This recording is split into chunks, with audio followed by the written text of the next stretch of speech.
Hello, hello, hello. All right. Welcome to my channel. The Underrated Dark is yours truly. The underrated one of the best kept secrets on YouTube. This is another morning real talk, part 33. And got to run and get me a little eat to eat. So already got invite some people on. Hopefully they come. We're gonna have another conversation, have another good time and get things going and stuff. So I'm gonna read this off first. Come enjoy real conversation with the number one grinder, us as the righteous one. Individually, let's make a change within ourselves and genuine being there for each other. We all we got. All right, we all we got. I love to talk. Check your email, sweetie. Check your email. All right. So I'm gonna hit y'all with some New York. I feel like New York this morning, man. You know what I'm saying? Oh, I forgot to put this down. Feel like New York. Feel like New York this morning. And eyes love to talk. Check your email. Be back.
Welcome back. Welcome. This is the Underrated Thoughts. That's my channel, and I'm the number one grinder, one of the best case speakers on YouTube, the best in the business. This is another morning real talk. This is part 33. Yes, part 33. And we got the one and only Eyes Love to Talk. Why it sounds familiar? Because as you know, I did a chop up with her last year.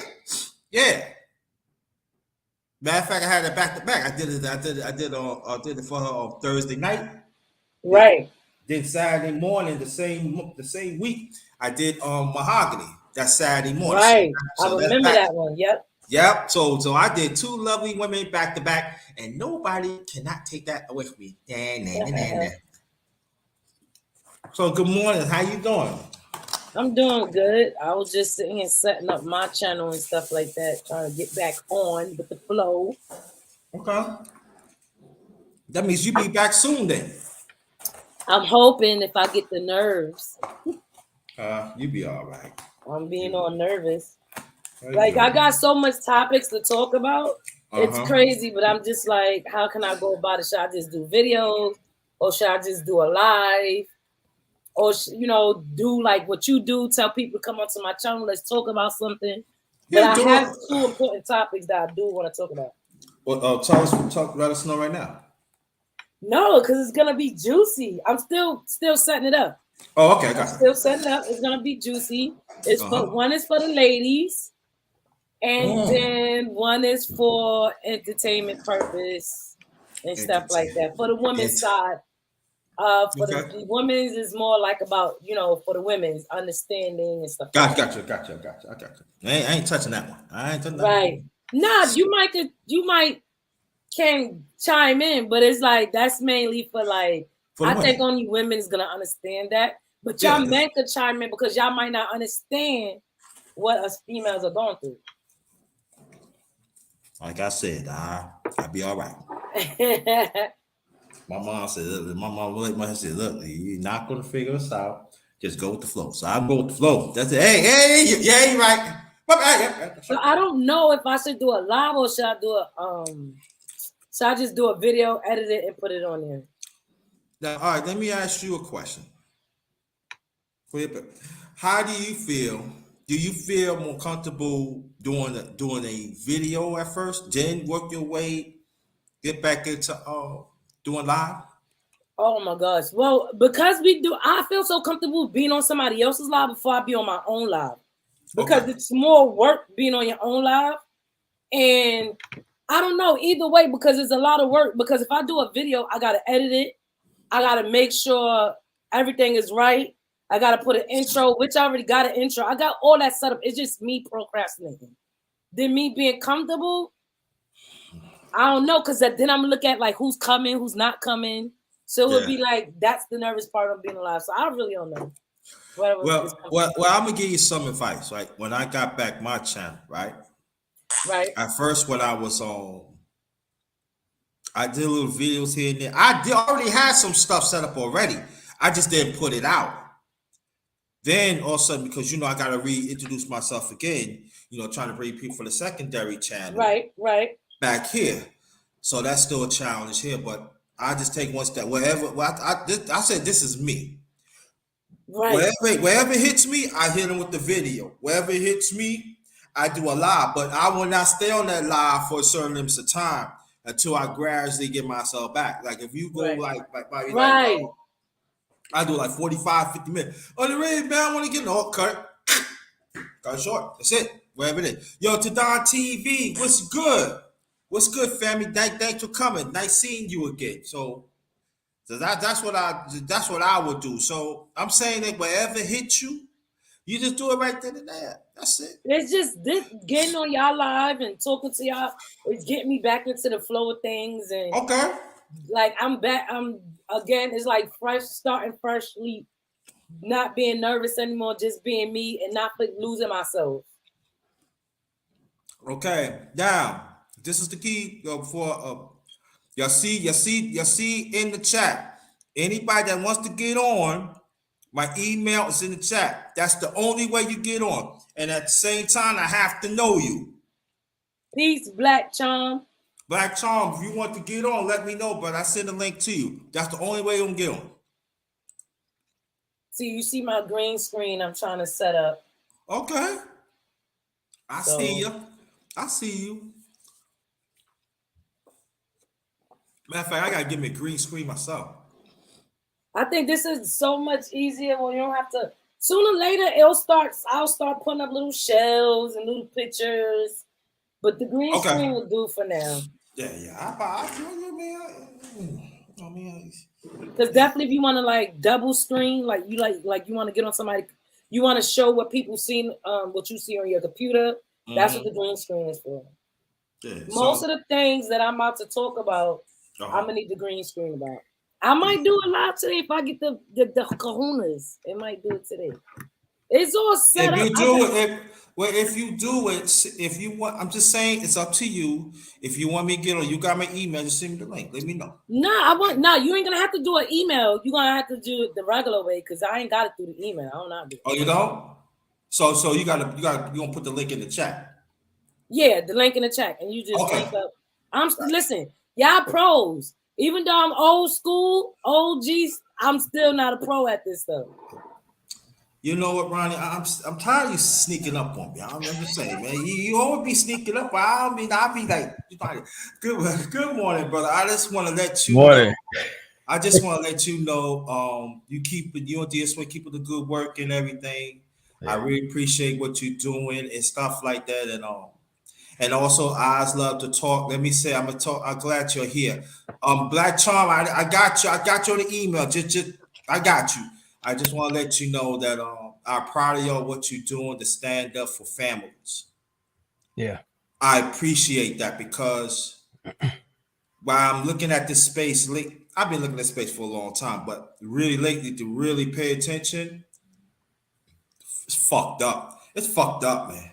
I didn't mean to curse this morning. I did pray to God, excuse me, but it's fucked up, man. These people are fucked up, man. Especially people not my age group, man. The 50, they fucked up, man. Yeah. Let's give a shout out to the families that are doing a great job, though. Yeah, that's what I'm saying, right? Yeah. There are a lot. It's just they exposing the ones that are not being successful. Yeah. Yeah, I understand, but I'm talking about them. You right. But the majority of them, man, they fucked up, man. Yeah. I tell you, it makes you want to make you something to drink in the morning. And say, damn, oh, shit. I might have to call Ronnie. Yo, Ronnie, man, you need me to work me out, man. Now, when you see it, you make the adjustments. Like, yeah. I mean, I take the lessons for what they are. Hey, Swoop. How you doing? Swoop. And it's when it comes down to it, it's just I see the issues. I was like, okay, that's not how I'm going to move. Let me show you the difference. And being solid is not easy. No, it's not, because I'm being raised in not a broken home, but a broken home with a lot of crap was going on in it, and then having my own family and trying to be the opposite of that. Yeah, it went totally wrong. It was not gonna go what I expected how I expected to be. It went totally wrong. So I think it's just that we have to be more acceptable of what's really going.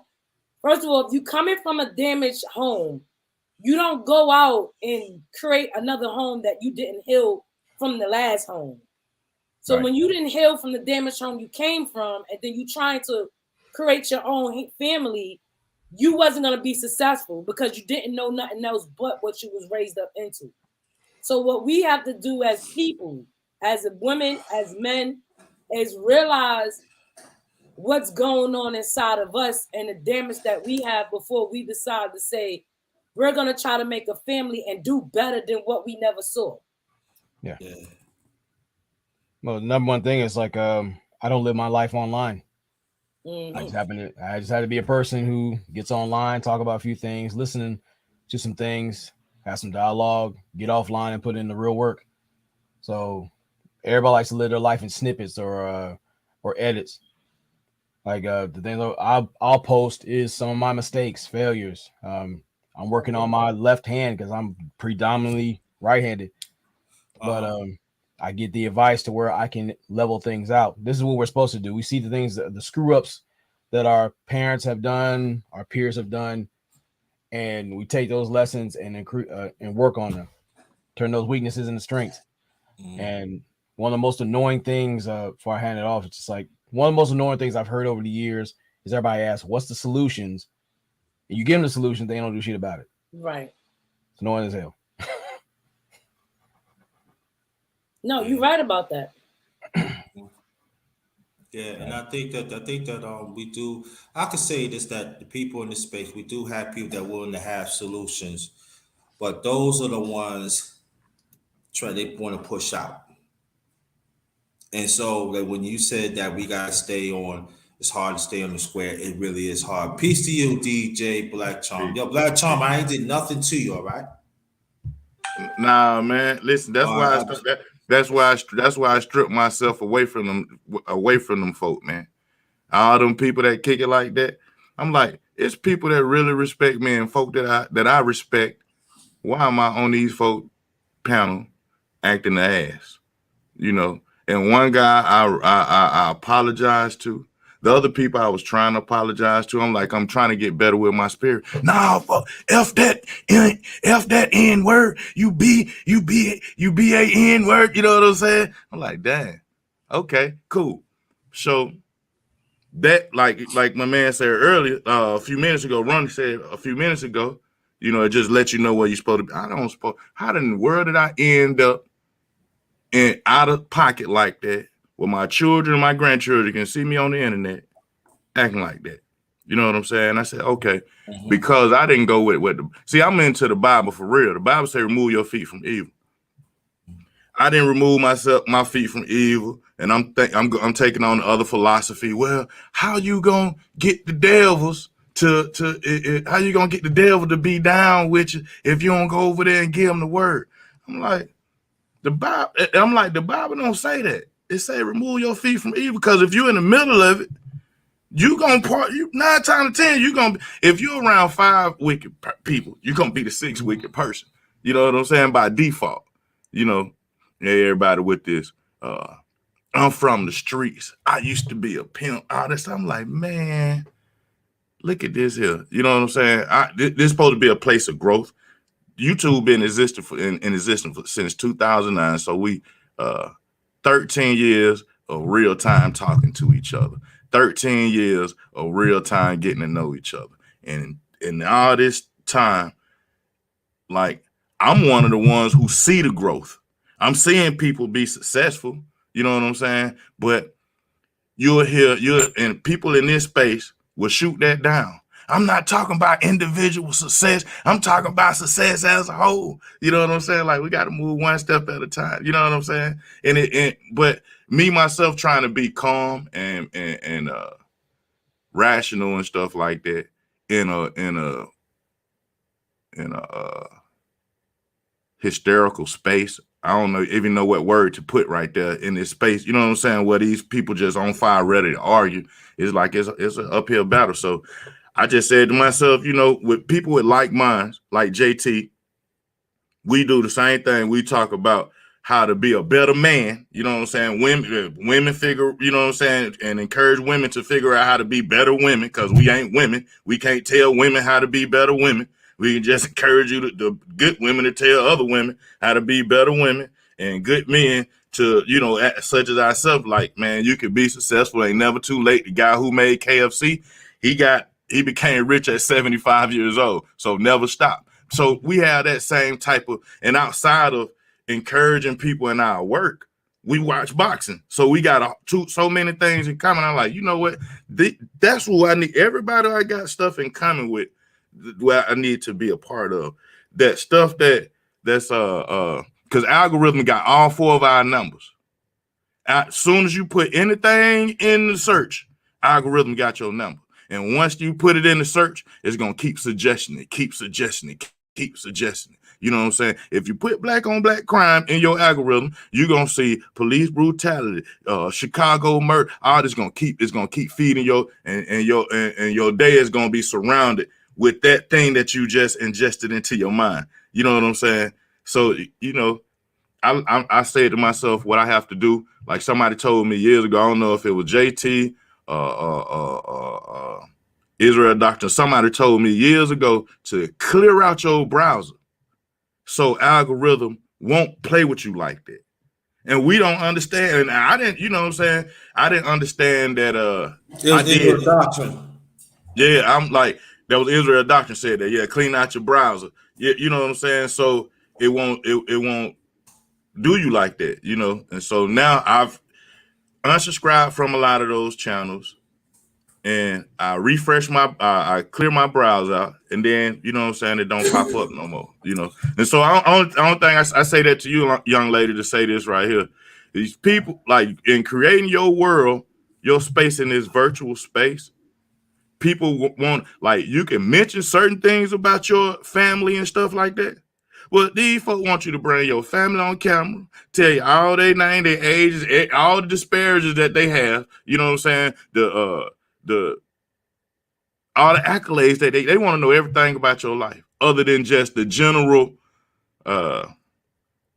conversation. Staying to the topic. You know what I'm saying? You could be talking about family, and they'll say, "I'd love to talk. Are you married? Have you ever been divorced? Do you got children?" They go through all that kind of stuff other than listening to the core of what you're saying. And when at that space right there, they kind of draw you into their personal world. Then you become friends outside of YouTube, and messy stuff start happening.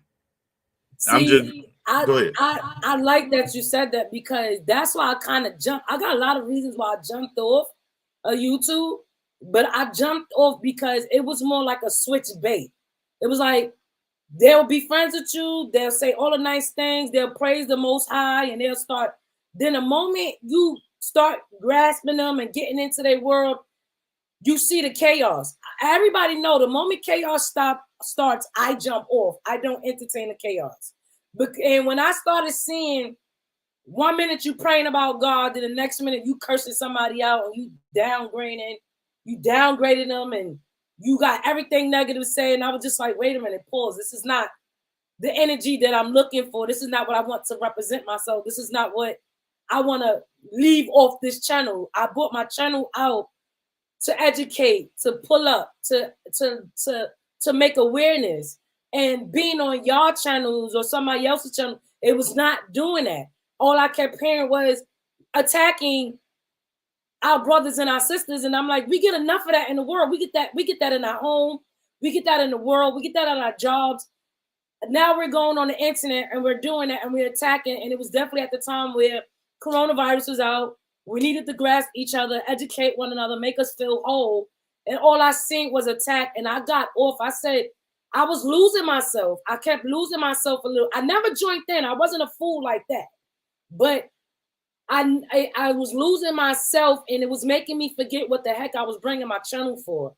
And this is what the scary part is for me to come back on, is because I have to reconnect back into my channel, because a lot of people don't come on here to get educated or to be aware or to do better or to change. They come on here to get credit or to get views or to get more people. And I don't even care if I got 300. Long as I'm reaching out to somebody and y'all can spread the word or y'all can educate somebody. And I had left YouTube for that because of what you was just saying. Well, this is what I'll say to that. You got to focus on quality over quantity. And I'm learning how to maneuver around hypocristians, cyberspace, Crips, broadband bloods, you know, these Twitter finger terrorists, all these goofballs that run around here and do the things they do. It's like, okay, I hear it. But again, they're stuck in this space. It doesn't translate well offline. Do actions, no principles, nor deeds, nothing. Just if you're about that life, cool, be that. But if it's not mirroring what you got going on offline, then what are we talking about? Or, you know, with your channel, you should make no apologies. This is what I'm on. That should reflect on how you carry yourself. That's why even I'm reading a book about social media etiquette, or how to be more clear about things, and then you just be forthcoming with your stance. Like, this is what I'm on. Now, if you can't roll with that, you can move over, or I can kick you over there. One of the two. But you have to be very clear about your presence on here. Never prostitute your presence nor your purpose. Those are my thoughts. And also, we gotta stay away from the make believe alphabet gangsters that they don't they know about the pride colors. They don't read what the real meaning of it. We gotta stay away from these people, these dating coaches, and try to tell you what masculinity is all. But be a straight man. We gotta stay away from they don't even know what hot sauce really means. So we gotta stay away from these people. Yo. They hotter than hot sauce. Yo. I know I put a little entertainment in it, but these people does, like Brother Ronnie was saying, these people do exist. We understand it exists outside. We understand loud and clear. But inside of space, it's a whole listen. But with everything that's like, I know if certain people have certain positions, I question the intent. If their intent is solid, I get what they're doing. But if they're looking to be a conflict creator, get out here and just stir up bullshit, basically, and get paid for it, because you notice the money's in the mediocrity. If they're about that, then I can't roll with that. That is true. Let me announce. Yeah. You know, and see, here's the thing. They see mediocrity, to me, using that word, is like lower tier, not enough, bare minimum. You know what I'm saying? And there's also another word for that too, is the negative. And they build on top of that. So they see that abundance in that negative, right?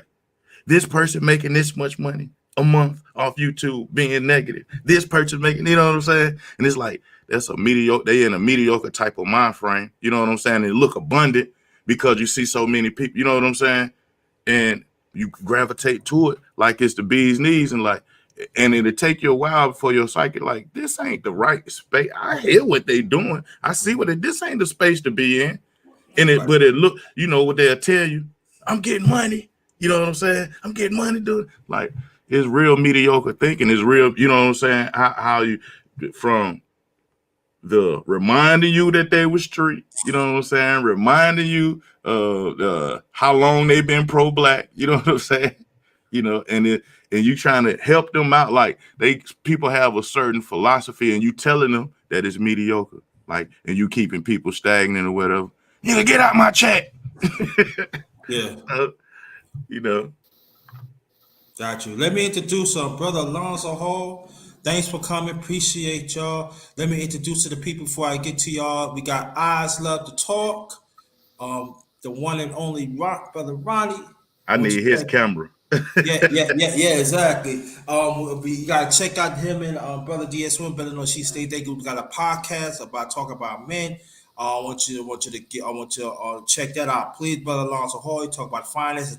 He don't just talk about finance, but he talking about family and stuff like that. You know, and my day one brother right here, DJ Black Chum, he doggone everywhere. I can't keep up with you, John. I need beats too, dog. I know you for a long time. So now I'm just sticking with boxing. I said, boxing. Yeah, I'm just sticking. I'm just boxing. Yeah, I'm just sticking with. Now I'm gonna do my channel's gonna start doing beats and boxing. That's what my channel gonna be about, beats and boxing, and I'm only gonna stay sub to people like yourself, who like you, Cali, people who not do boxing and boxing and family building. You know what I'm saying? Like those type, because that's my world. My world is music and boxing. You know what I'm saying? And then I like to build with folks. So it's like, okay, I'm gonna be in that space, because there's other stuff I like to learn, and I love to hear how people talk about it, but they be having other stuff going on that kind of made me say, you know what, let me stick with what I know. Let me stick with what I've been blessed with. You know what I'm saying? And because, you know, yeah. But what's up, Alonzo? Doing all right, big brother. How y'all like my little H-Rap Brown? I got the little part going. Yo, you taking it about Superfly. Thank you. Yeah, ain't I'm nothing wrong really with that. coming in, but I overheard DJ Black Trump speaking about the mediocrity of a lot of these spaces, and I concur, right? And unfortunately, mediocrity it seems to sell, but mediocrity doesn't get you to but a certain level, right? There's a glass ceiling. And for example, people like Ronan will tell you, fight, fight, fight, never quit. It ain't an easy task. And those ones who are righteous, just like in many other forms of the world, they're not gonna get the attention, right? They're not gonna get the shine. Underrated. How often are you sitting here doing talks about positive things? Nobody's in here. But as soon as I said underrated, you not nothing, you a piece of this, that, everybody's 500 people. You're muted, underrated. And check this out, and let me say it and go more point along home because I want us to build. And I know that you should build. And check this out, and it be 500 cash shots be they probably ask Alonzo Hawkins, man, be so much there ringing and shit. I said, damn, somebody must be slinging something. God damn, I mean, you be looking at, God damn, I got about Alonzo, how much you got, man? I got about 400. Okay, I said, yo, I got about 400 too. You know what I'm saying? I'm not sure we buy. Yo, I can give you some life insurance. But it's real though. We got these are facts, y'all. This is not making up. This ain't no making up. This is reality. If I just go derogatory, I'm talking about talking negative of each of these brothers and sisters on the panel. Y'all know and I know. And I said, for instance, if I set it up, let me see what time, like 12:35. I said about 11:30, it be about 30, 40 people be waiting. Tell me if I'm wrong or not. Tell me if I'm wrong or not. I ain't that wrong. But it's like I think about like with the empty calories and empty content go hand in hand.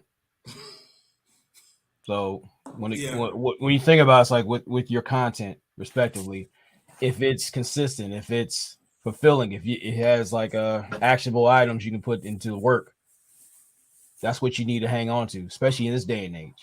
But again, yeah, the mediocrity does sell for a hot minute, but then there's a cost to it. You lost time, opportunities. You lost the opportunity to network with solid people. Again, it's like when we talk about things online, we have to put that effort all offline. Mm-hmm. It has to match up. Otherwise, you're just out here capping. We got internet millionaires who aren't millionaires.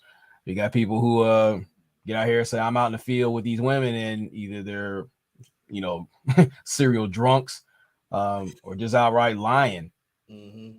That's why, me and DS1 sit there talking about like people living lifestyles. The cost of living a lifestyle is so high. You could have 1 billion people living with you. None of y'all can afford the rent. Say that one more time for the people in the back. I said, like, if you're living a lifestyle, the cost of living one is so high, you can have 1 billion people living there and none of y'all can afford the rent. Well, I'll tell you one thing, man. They went up on my goddamn rent, and I still can't afford it. But I still gotta pay the motherfucker to be here. At least I'm real with my shit. I gotta rebudget it and stuff like that. You know what I mean? Because I'm the only one live by myself. And a lot more, I'm gonna talk about people that live by themselves. I'm talking about as men. I can't talk about women because I ain't no woman. But us as men that live by ourselves and everything, I gotta show them love too. Because cost of living, especially it's going up. And I'm not saying that it doesn't exclude the brothers that are married or in a relationship. But I'm talking about for me, live by myself. I got it constantly because one little move, one little wrong I do, it's gonna set me back. I'm not saying I can't catch up when I'm at, but it's gonna set me back. So I know for personal experience, I have to map things out and everything. So God's willing, I'm gonna be okay. But This is real life. We talking, man. Like all y'all was talking about. Even eyes love to talk. People want to play around with reality. This ain't no reality out here. You hear what I'm saying? They want their money. People want their money. You hear what I'm saying? They be talking about the lifestyles. Oh, I want cable. I want stuff like that. Like for instance, when I keep this on, I whatever night it is, when they get close to it, I be up like 3 hours, y'all. Yeah. To map things out for the following month. 3 hours, y'all. 3, sometimes 5.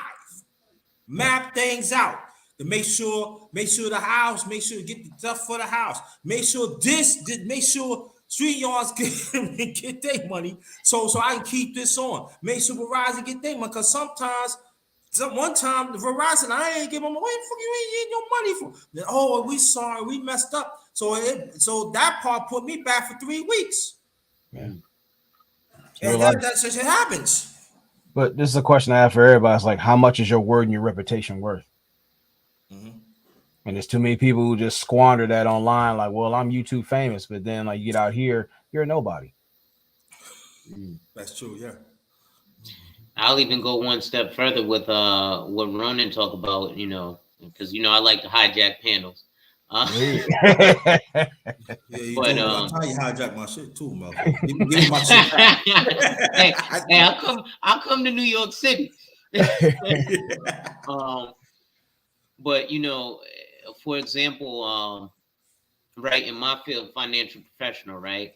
The main thing I talk about is life insurance, but that's because we have all these fake financial, like I'm a full-fledged financial advisor. So if you really want to come to me and invest this, that, and the third, you can. However, most people, you have people online who are who have certifications and shit, right? But that's why I call myself the all-star, because I'm like Kobe. The rest of these fat cats are like Smush Parker. They got to leave, but they ain't doing nothing, right? The reality is, I can't even talk to you about investing unless you coming to me with $10,000 or more.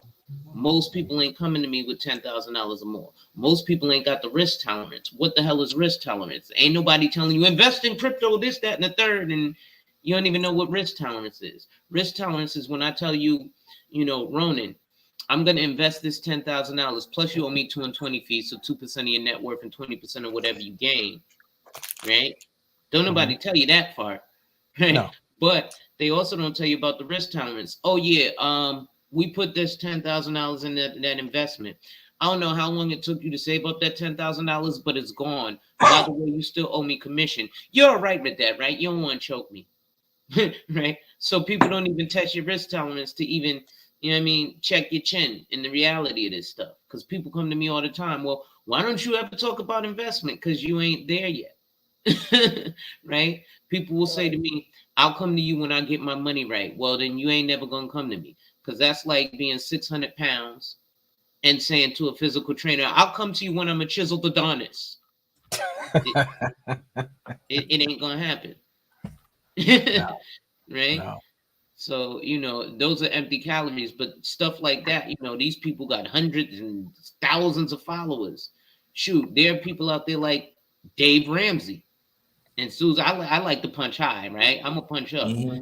None of them motherfuckers even got their license in the stuff that we do, right? Mm-hmm. But, somebody will listen to them like they're the gospel, Mm-hmm.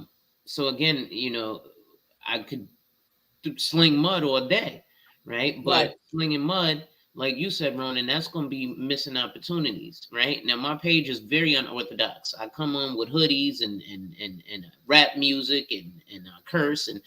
But then, people come, like last night, I held an event. It was 20 people there.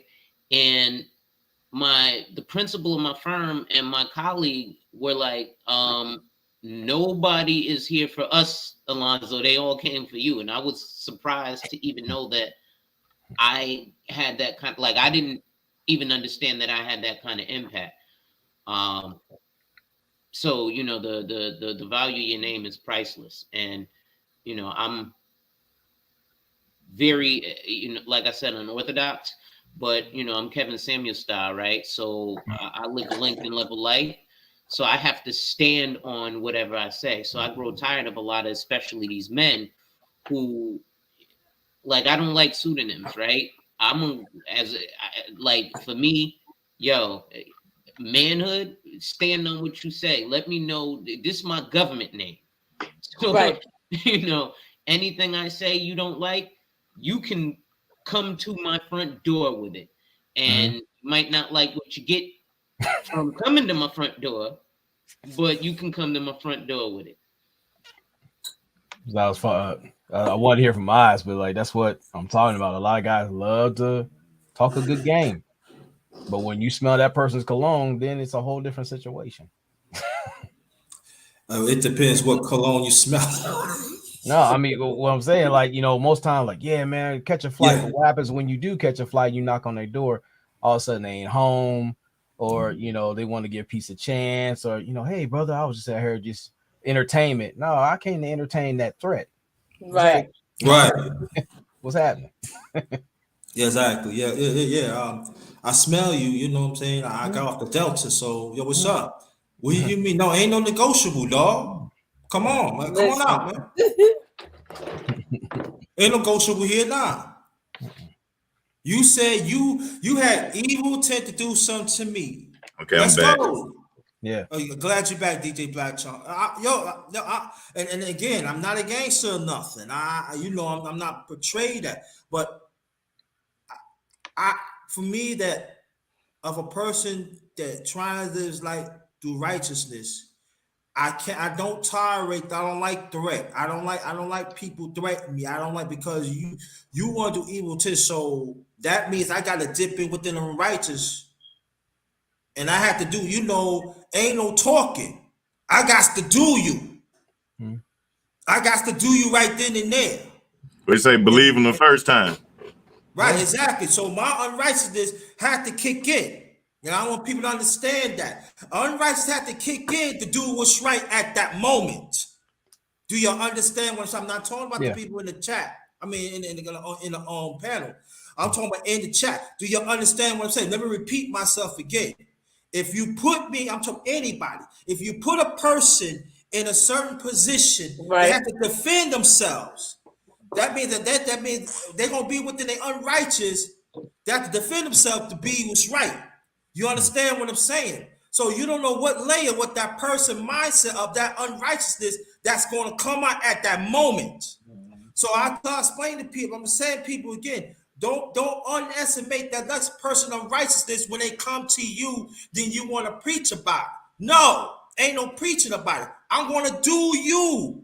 And you should think about your family. You should think about your friends. You should think about our community and stuff. You threaten my life that God had preserved for me to live, to help out the ones that I love, and also for my vision, my self-vision, and my broader vision to help out the people and throughout humanity. You threaten that. So I got to see you.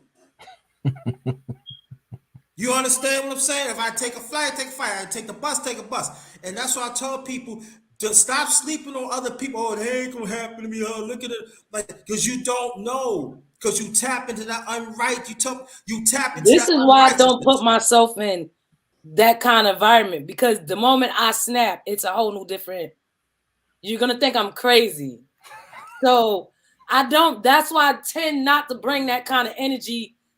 I don't absorb that energy. I understand energy so well, and I know I'm an absorber. And if I'm an absorber and you're negative around me, I know what my result is going to be. So I tend to not surround myself around that, because I don't want that side of me coming out, because that side of me is ugly. Y'all going to really think like, okay, she's bugging, she's tripping, so I tend not to test the waters.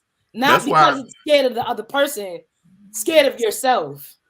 That's why I detach myself from a lot of these conscious channels. These conscious channels turned into a beef place. You know what I'm saying? I'm like, hold on, we supposed to be learning information. You know what I'm saying? It was in a state of information to, you know what I'm saying? Where you from? Oh, you country, blah, blah, blah, blah, blah, blah. You know what I'm saying? It's like, man, I gotta, like you say, that energy. I tell you, the negative energy it's a thin line, right?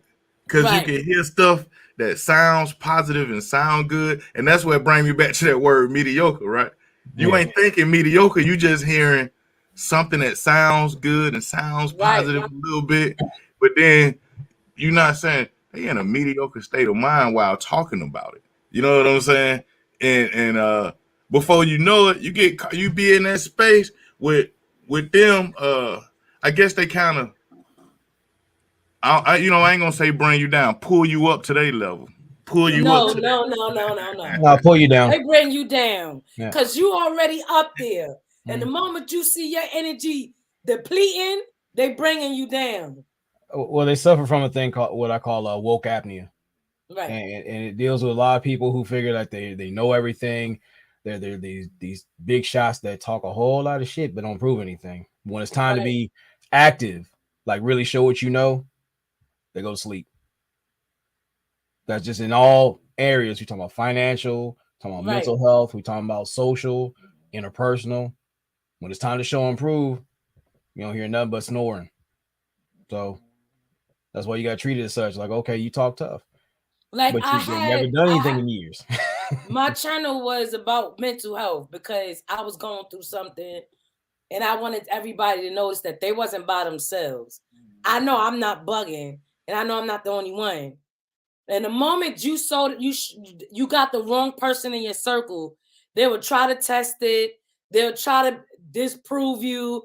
And I was like, well, what you want me to break down on the camera and go crazy? You want me to show you how I am? Yeah, they want you to. Yeah, because the author you presented that helped you, that's not a credible author. Matter of fact, it's a white author, and you shouldn't listen to the white author that helped you out of your mental health. You shouldn't listen to the white author that helped you out of your financial debt. You know what I'm saying? It's like you're wrong. You totally wrong. You know what I'm saying for taking that position, and because you did that, you X, Y, and Z. Like right. Because I found a solution, and I brought this solution to our people, and it's because I said it, ain't it? I guess somebody else should have said it, and then you would have took as credit. But because I love to talk, said it. Man, I got some problems. Yeah, like hold on, man. She sounds just as good at saying it as your physician. Or as the influencer, as your, you know what I'm saying? You're bringing the same information. What's the best teacher? What they say when someone is, I don't want to say crazy, but when somebody on drugs, they say the best counselor is the one that been on it. Forget the professionals, forget and the made it off for it. The only person who can really show you what's going on, if you experience the person who walked that experience, the person that's in there, that slept under the bridge, that fell in that hole, that drowned and survived. That's the only person that really can tell you. Well, guess what? I'm gonna tell you what it really like. Than me taking professional. And I tell people, don't just take my word. You go to professionals and you think about it and you level it out. You don't just take everybody's word.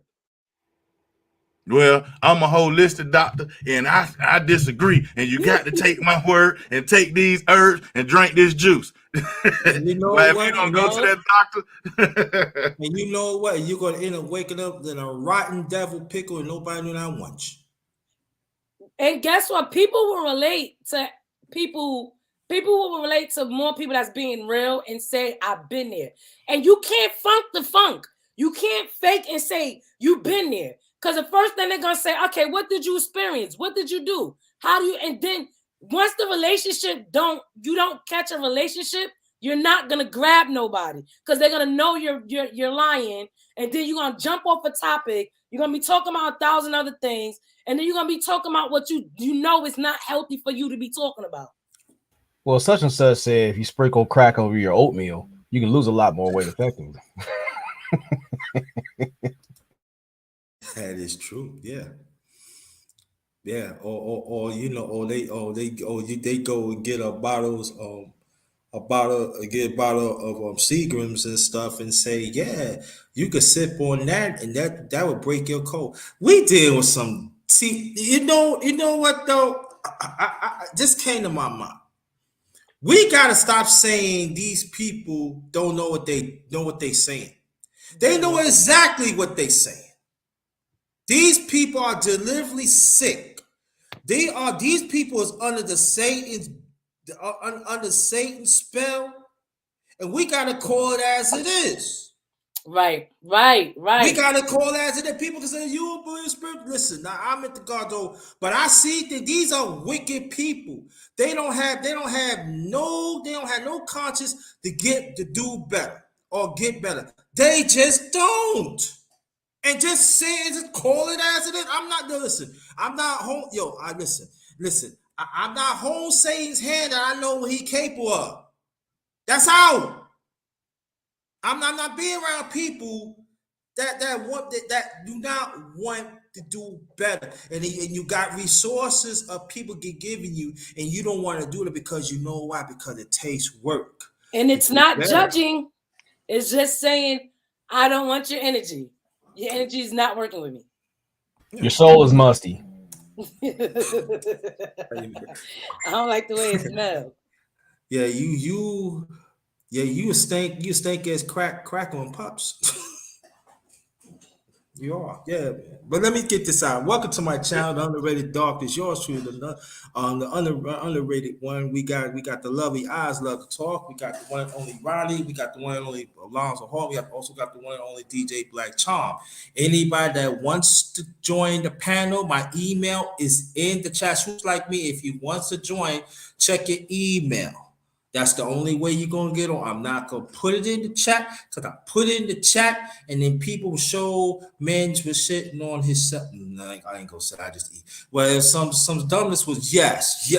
Ron, matter of fact, the last time you was in here, 2 hours later, I was with, it was Brother Jay Speed and Brother Prince. And when I was getting ready to cut it off, this is true, somebody did some dumbness on it. So I had to edit it for like 2 minutes. And this was great message. And that's messed me up. So that's what I went back to decided. I'm going to go back by putting it. I have an email you told from them. That's the only way you'll get on. Other than that, I'm not putting it in the chat. Okay. Yeah, you got disgusting people out here. You got real disgusting people out here, man. You know, like, that like I tell you, JT, with the email and the back chat, them talking about from back in the day, sharing your phone number, email and stuff like that. I just thank God that I didn't get caught up personally with so many people. You know what I'm saying? Because I look back and I see that the chaos and stuff like that. I see some folk successful, and I see some folks stagnant, and I see some folks fail all the way off. You know what I'm saying? And you know, but the ones that a lot of people that I would frequent, they just stagnant. You know what I'm saying? No growth, same old info and stuff like that. Then they got other personal stuff that's going on. Like, dang, man, we going to the other side of 50, y'all. You know what I'm saying? On the other side of 50, we supposed to be the ones with the solutions, not the ones who still complaining. We supposed to be the one that's saying, they ain't giving out jobs. You know what? I got a job for you. You know what I'm saying? We on the other side now. You know, we got to be the people on the other side, not looking for the job. Not, you know, I'm providing the job. You know what I'm saying? To be those other people, and a lot of time, a lot of folk that I see that just stagnant. I'm like, man, I can't even really talk. I'm glad that God led me to a person like Alonzo. I can sit back and watch his channel because that's the space I'm in now. Finances. You know what I'm saying? If I'm a Hebrew or not, if slavery happened or not, did Marcus Garvey really go to Africa? That conversation is cool and fascinating and stuff, but it's not a solution. You know what I'm saying? You know what I'm saying? It's a thing that. Go ahead. I didn't mean to cut your DJ Black Charm, and you know what? This is the thing that troubles me. Right?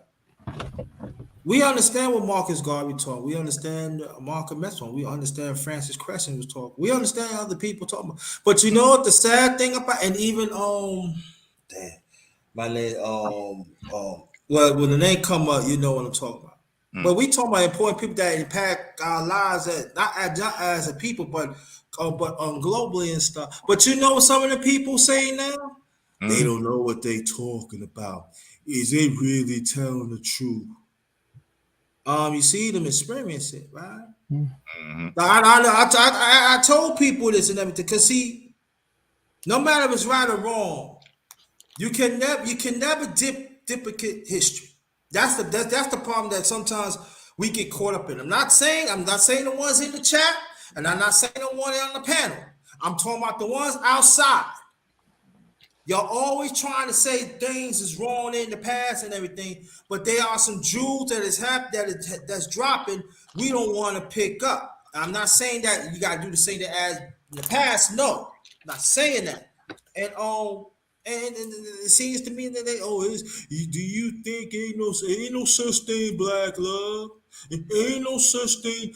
There's people saying like that we ain't built nothing even like 80, 90 years ago. There's public documents. There are visuals that we see. So you tell me ain't no such thing. Tulsa, Oklahoma got burnt down in 1921. Or Rosewood, Florida didn't happen. So all the black massacres that happen even right now, even way back then, it doesn't happen right now. Right. You trying to say that we didn't build cities and stuff. So that means that Jasmine Virgo. You know the crazy thing about that JT is. You know the crazy thing about that JT is the whole while they telling you ain't built nothing, you seeing a family of carpenters for 200 years. You know what I'm saying? It's like their whole family been carpenters. All them black people you see right there, their great granddaddy was a carpenter and taught them that whole family. So you telling me that they ain't never built nothing? You looking right at them in your plain sight, your reality. The whole family been stylists. The whole family been in medicine. Right. The whole family been in law for years, you know. But this is where they don't teach the black family to say, all right, you've been carpenters for so many years. No matter if you went to school for it or you learned it on your own or you got a trade for it. Oh, do your own shit. Open your own business. Right. Build little things. You can build little doll furniture. You can build your own chair. I mean, like little things. Start around the house. Then you don't always have to open your own studio. You can start from in your house. You can start by little repairs. And they don't teach kids that the first thing they teach them to go to college. But they don't know shit about college. They clueless. They go to college and waste money and don't realize the first thing when you learned that was the first thing in your home. I tell my children, I got 5 boys. I teach them and I say, listen, what I'm teaching you, what I'm starting right now is something y'all could grasp on when y'all leave the house. All my kids are artists. They love to draw. They love to design. Boom, fine, love it. You can take that out of your house. You know how many things you could design? T-shirts, sneakers, socks. It might not be to where you want it to be, but it's starting your own business, yours. That's real. Rest in peace to my mom. You sound like her. From you. Ain't nobody gonna teach you better. Yeah. You go to college just to get that paper so nobody could take it from you and say you don't know nothing. Master your skill. You already mastered. You just need a paper to tell these you know who's you mastered your skill. Right. I belong in this space. Yeah. If I could trace down my ancestors, right? If we go back to history and say all my family members was hairstylists, we can go down farmers, hairstylists, farmers, caretakers, right? And we still doing that today. Right?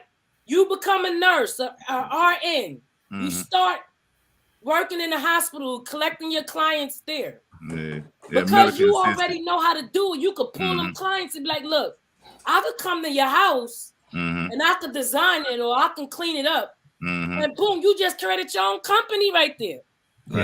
So it's like I'm not being racist, but white folks can take a pencil and start make a full business out of it when that was already created 10 times over.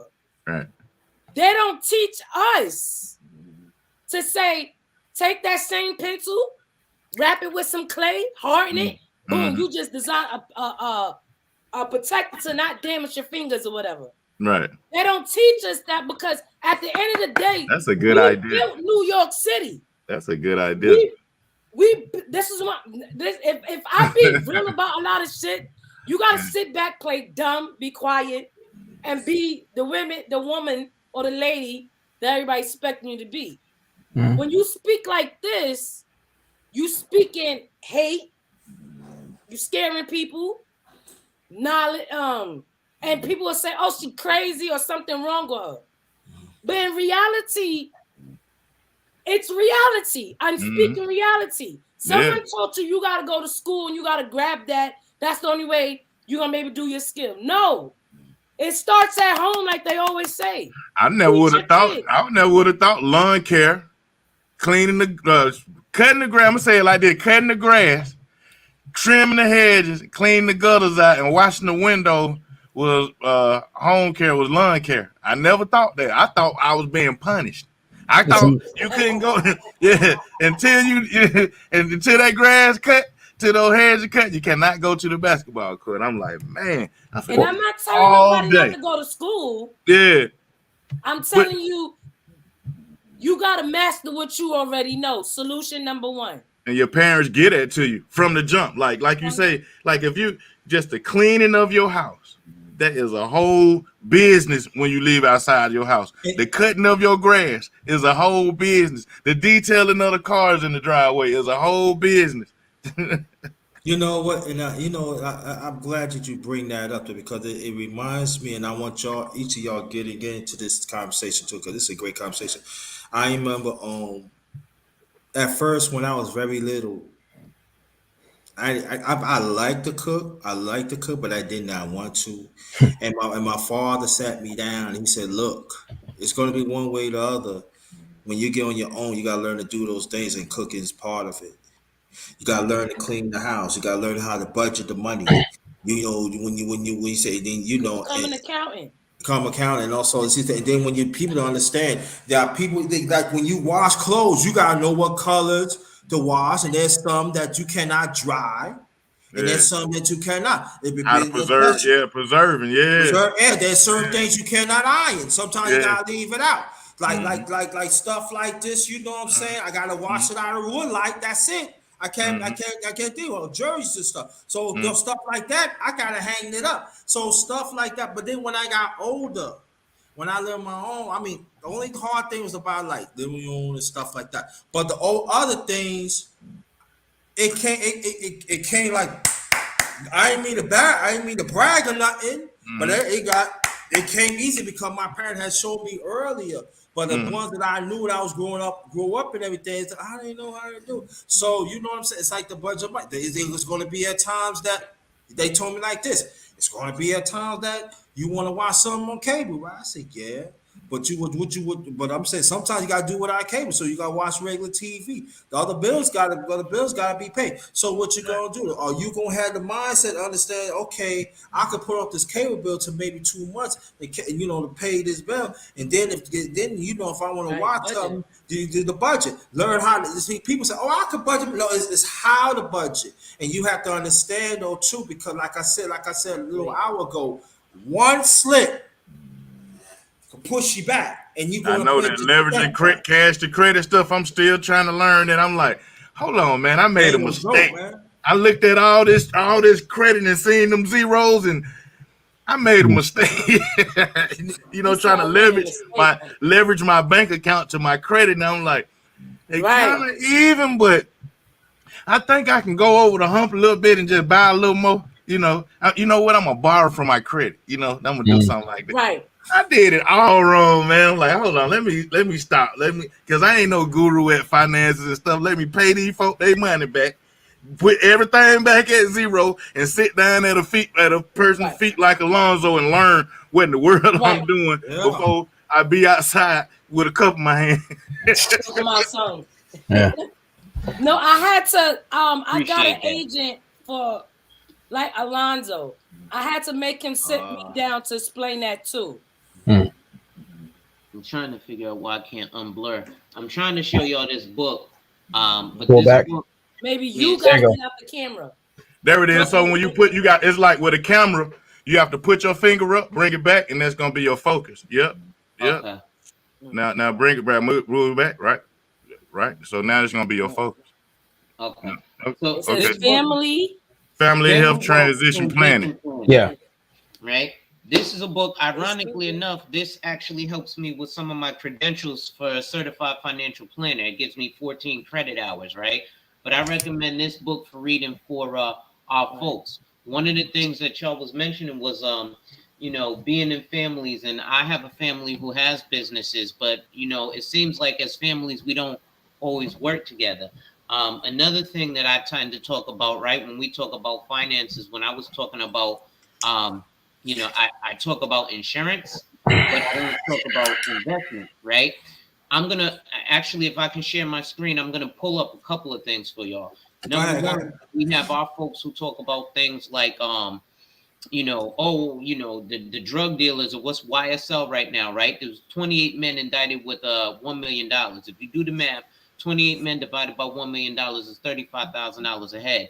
Meanwhile, the reason me and financial professionals have to take something called AML, anti-money laundering training, is, and every one of you can go to Google, whether you're listening in the chat or on the stream right now, go to Google and put in these words: Colombian cocaine cartel life insurance. You will find a December 10th, 2002 article from the Moscow Times, the New York Times, the Washington Post. You'll also find it in the archives of the federal government, where the 5 members of the Colombian cocaine cartel hid $80 million in life insurance policies.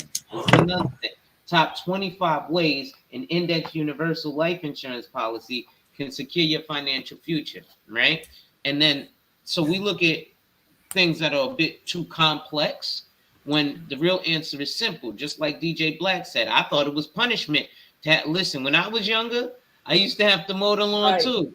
I thought it was punishment till I realized when I got a little older, and then I started paying the guy to come mow the lawn, and he was charging hundreds of dollars. And I was like, hold up, I used to do this for free $99. What you mean a couple of $100, bro? All you doing is pushing. Man, give me that lawnmower, right? But let me see if I can pull up. There's something called BOLI, right? Which is bank-owned life insurance, right? So again, we as a people are taught to go invest in the stock market. In fact, I'm gonna pull this document up. I don't know if I can share my screen with you, JT. Let me see. Can I share my screen with you? Window, Chrome tab. Here it is. I don't know if you see in the screen for me to be able to share. But I want to share this specifically with y'all, right? Because this is hold on. Let me hit that. Okay. Yep. Okay. So this here, let me increase it, right? Now this is a little old. It was updated in 2019, so I'm sure the numbers are larger now, right? But you see this says Bank of America National Association, right? It says Schedule RCF other assets. This is what they always tell us: go into the stock market, which is equity investments without readily determinable fair values. Now, these are dollar amounts in thousands. So, right, they put $6.1 billion into the stock market. But then we look at an asset that our community doesn't even know is an asset, right? It says it right here, life insurance assets, right? You see that? And then let's go over here, right? That's 2.9 billion, but that's 19 billion. So why are they telling us to put our money into something that they only put 6 billion, but they put 21 billion into cash value life insurance? Now, I'm not done, because that's just Bank of America. Let's go another step. We got Citibank, right? Now they were about equal, 5.9 billion, about 5.2 billion. Wait, I'm not done. Let's go to the next humongous bank, JP Morgan Chase. And let's talk about family again, right? Because we've heard of companies like Morgan Stanley. Excuse me, my phone's ringing. I'm not sure who this is. Bear with me 1 second. Okay. Young guys, keep on speaking. Yeah, so sorry about that. Okay. So you got Morgan Stanley, right? JP Morgan is the grandfather of Henry Sturgis Morgan. Henry Sturgis Morgan is the creator of Morgan Stanley, who has purchased just about every Dean Witter, Smith Barney. They recently purchased E-Trade. I got a bunch of folks who, are arguing with me about investments because they can go to TD Ameritrade. They don't happen to know back in 2019, TD Ameritrade got purchased by Charles Schwab. So in 2023, probably around October, any accounts that you have with TD Ameritrade, your account number will be changed and everything will be changed fully over to Charles Schwab. But these are things we aren't educated on. So again, JP Morgan Chase Bank, right? Equity investments, readily determinable fair values, 6.1 billion. But again, in life insurance assets, 11 billion, right? But see, life insurance is boring to us because we have been taught that equity investments without readily determinable fair values, the wealthy don't get into the stock market to gain wealth. They get into it to preserve capital, right? So what that means is because of inflation being at a 3% rate, right? And now inflation is at like 9%. And again, I'm sorry to hijack. But inflation used to be at a 3% interest rate. So in 2020, prior to the pandemic, if you put $100,000 in the bank and let it sit there until 2030, in 2030, your $100,000 is worth $50,000. That's why the wealthy get into the stock market, so they can ride that volatility. So in 10 years, their $100,000 still has the spending power of $100,000, not to get rich. That's not what it's for, right? But stuff like this is how we get rich. I spoke about it last night on my on my presentation, on my webinar, right? We have outside communities outside of our communities who will come together like the small hats, and they'll come together and they'll all, 15 people put a $5 million policy on the eldest person. This is why you got Flatbush and Harlem and all the brownstones in Chicago getting purchased by these people and gentrifying us out because we aren't coming with the strategies to create that wealth. Like I said, put some plastic around a pencil. Now you got a pencil protector. But then we aren't even learning about things like buy-sell agreements, right? So people will tell you, or a collateral assignment, right? Or a mortgage asset plan, right? Which is just life insurance policies set up for different ways to be beneficiaries. Right? A collateral assignment would be, hey, I purchased a business and a building from you, but I can't exactly pay the loan, but I've got this cash value accumulating life insurance policy. So if I default on the loan, I cancel the policy, and whatever cash is in it, you get paid from it. I've got a buy-sell agreement. So me and Ronan put a business together, and we have the business valuated at, I don't know, $700,000. 10 years goes, and I'm like, you know what? I'm tired of selling ceramic footballs. I want to get out of the business. You got two options if you don't have a proper buy-sell agreement set up. You, Ronan, either have to take profit from the business, which you don't want to do that to pay me out of my position, or you have to do something like take money out your own pocket. Well, you don't want to do that. Well, if we have a buy-sell agreement, which would be a life insurance policy that builds cash, we turn around, hey, Alonzo, you want out of the business? I'm going to cancel that policy I got on you. Here's the money. Get out my face. Give me the entire business. Right? So a lot of these strategies, like I said, this stuff that I talk about is boring as shit because I do it. I sell it. I know it's boring.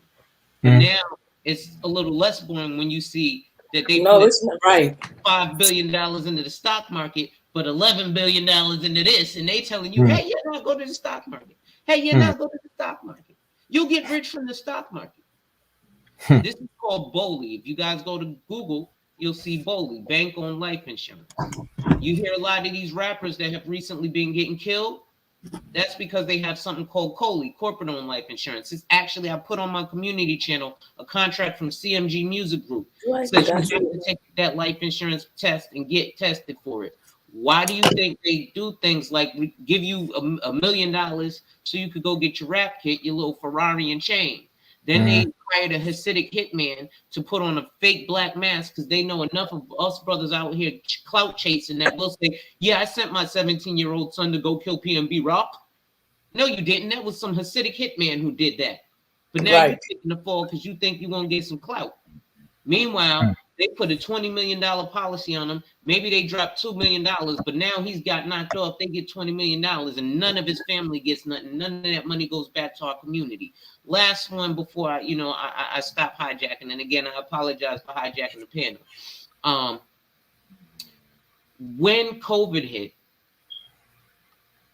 the LIMRA, which is the Life Insurance Marketing and Research Association. Also, I belong to an elite group of financial professionals.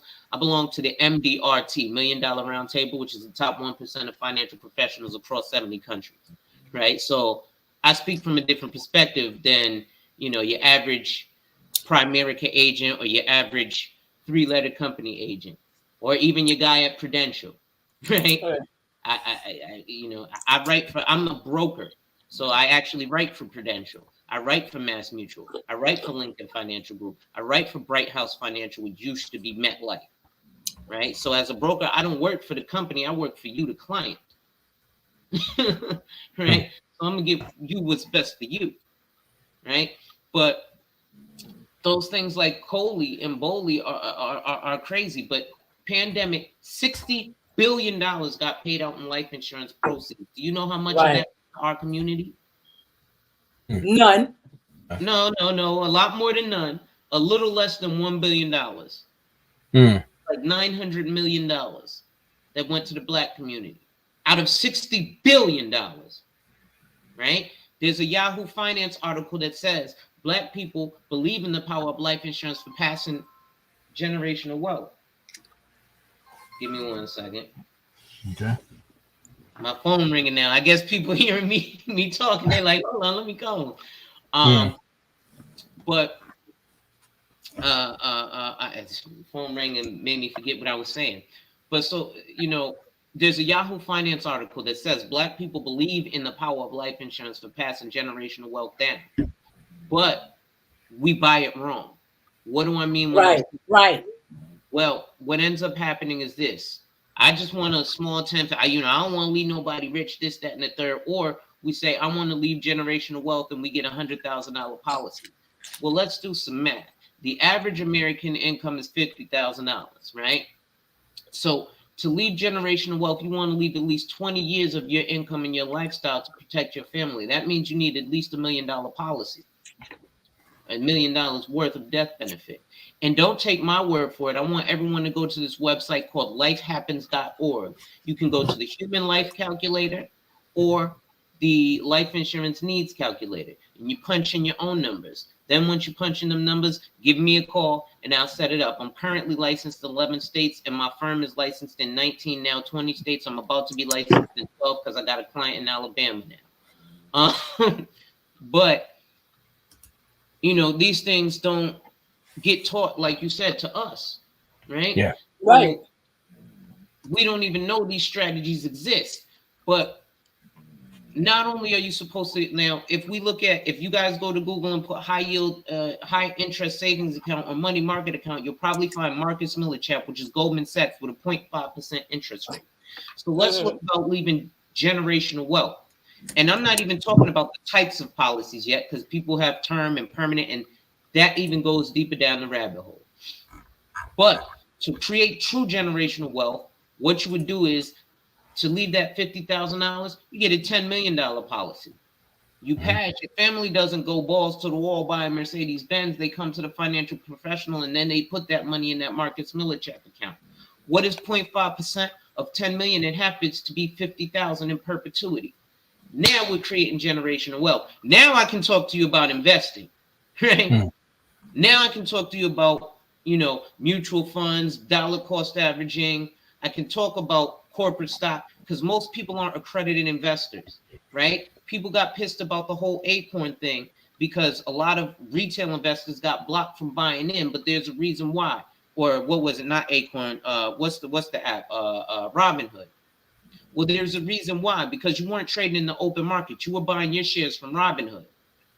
Robinhood had all those shares of AMC. So when you gave $100 to Robinhood, and then suddenly AMC was worth $1,000 a share, they had to say, hey, slow down. Number one, you're not an accredited investor. What is an accredited investor? That's a person whose net worth, whose income is, as a single person, $250,000 or more for the last 3 years, expected to be so the following year. If you're married, $300,000 or more. Most people ain't there, especially in our community, right? Number two, how do you look at an accredited investor? You need to have a net worth of $1 million, excluding owned real estate, generally your resident. That Excludes a hell of a lot of people, right?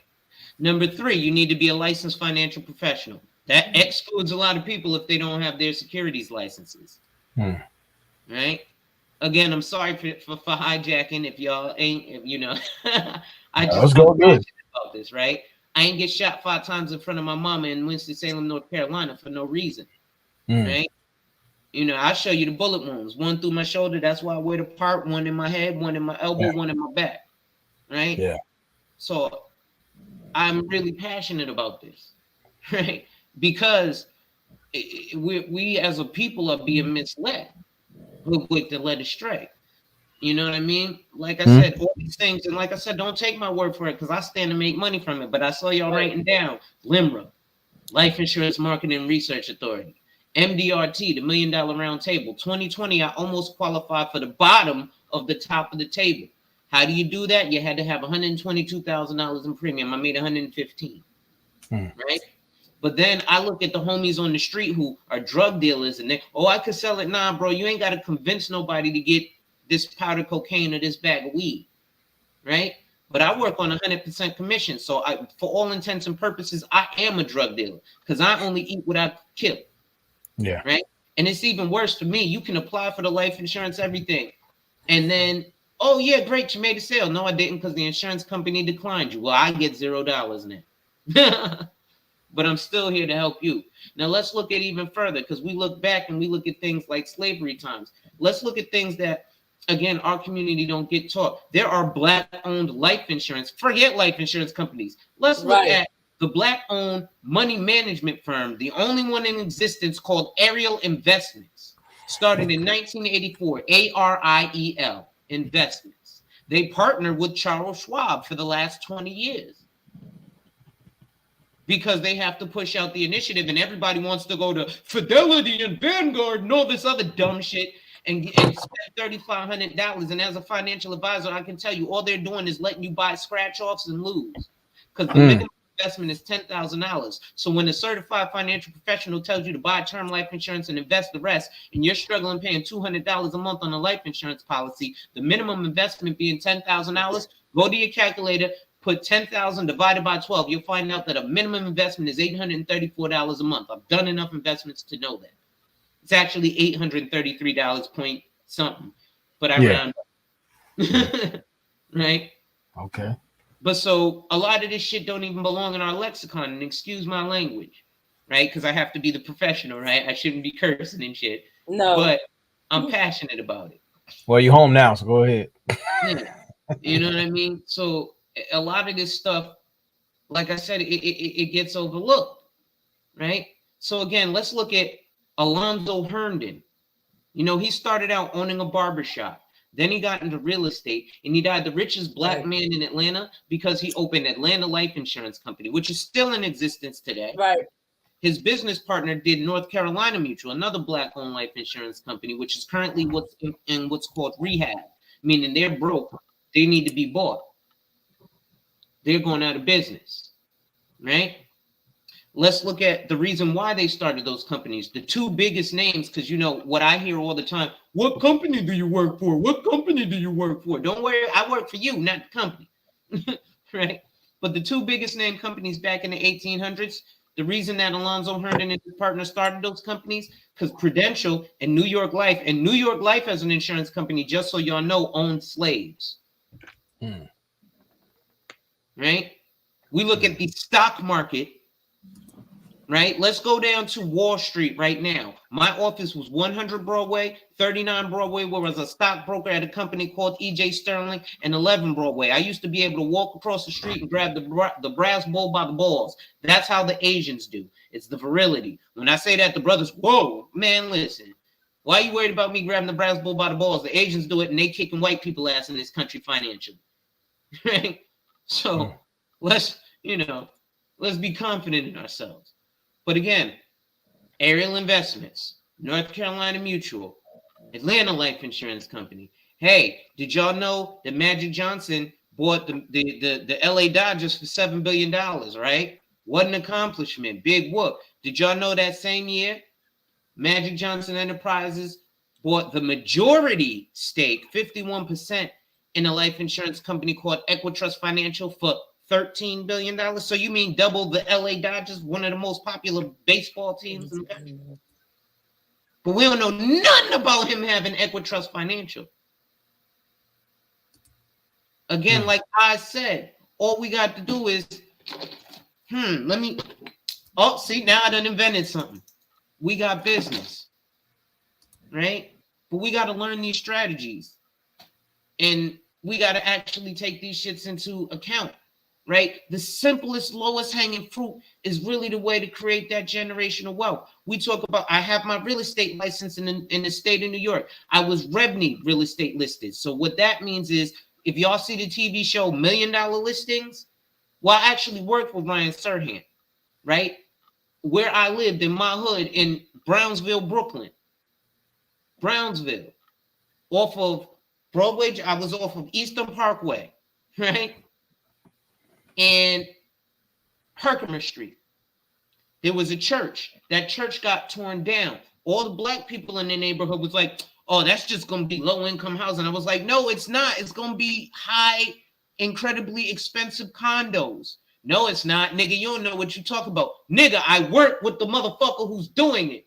But we ain't listening to him, right? So now, folks is getting kicked out of the neighborhood because those condos for a 1-bedroom started at $399.99. And I single-handedly am part of the reason that a lot of Bed-Stuy is gentrified, because I went after the Asians in 2017 and started slinging them houses left and right. I got a bunch of Indians that I sold houses to in East New York. I was going to buy a property on Pennsylvania Avenue for $850,000.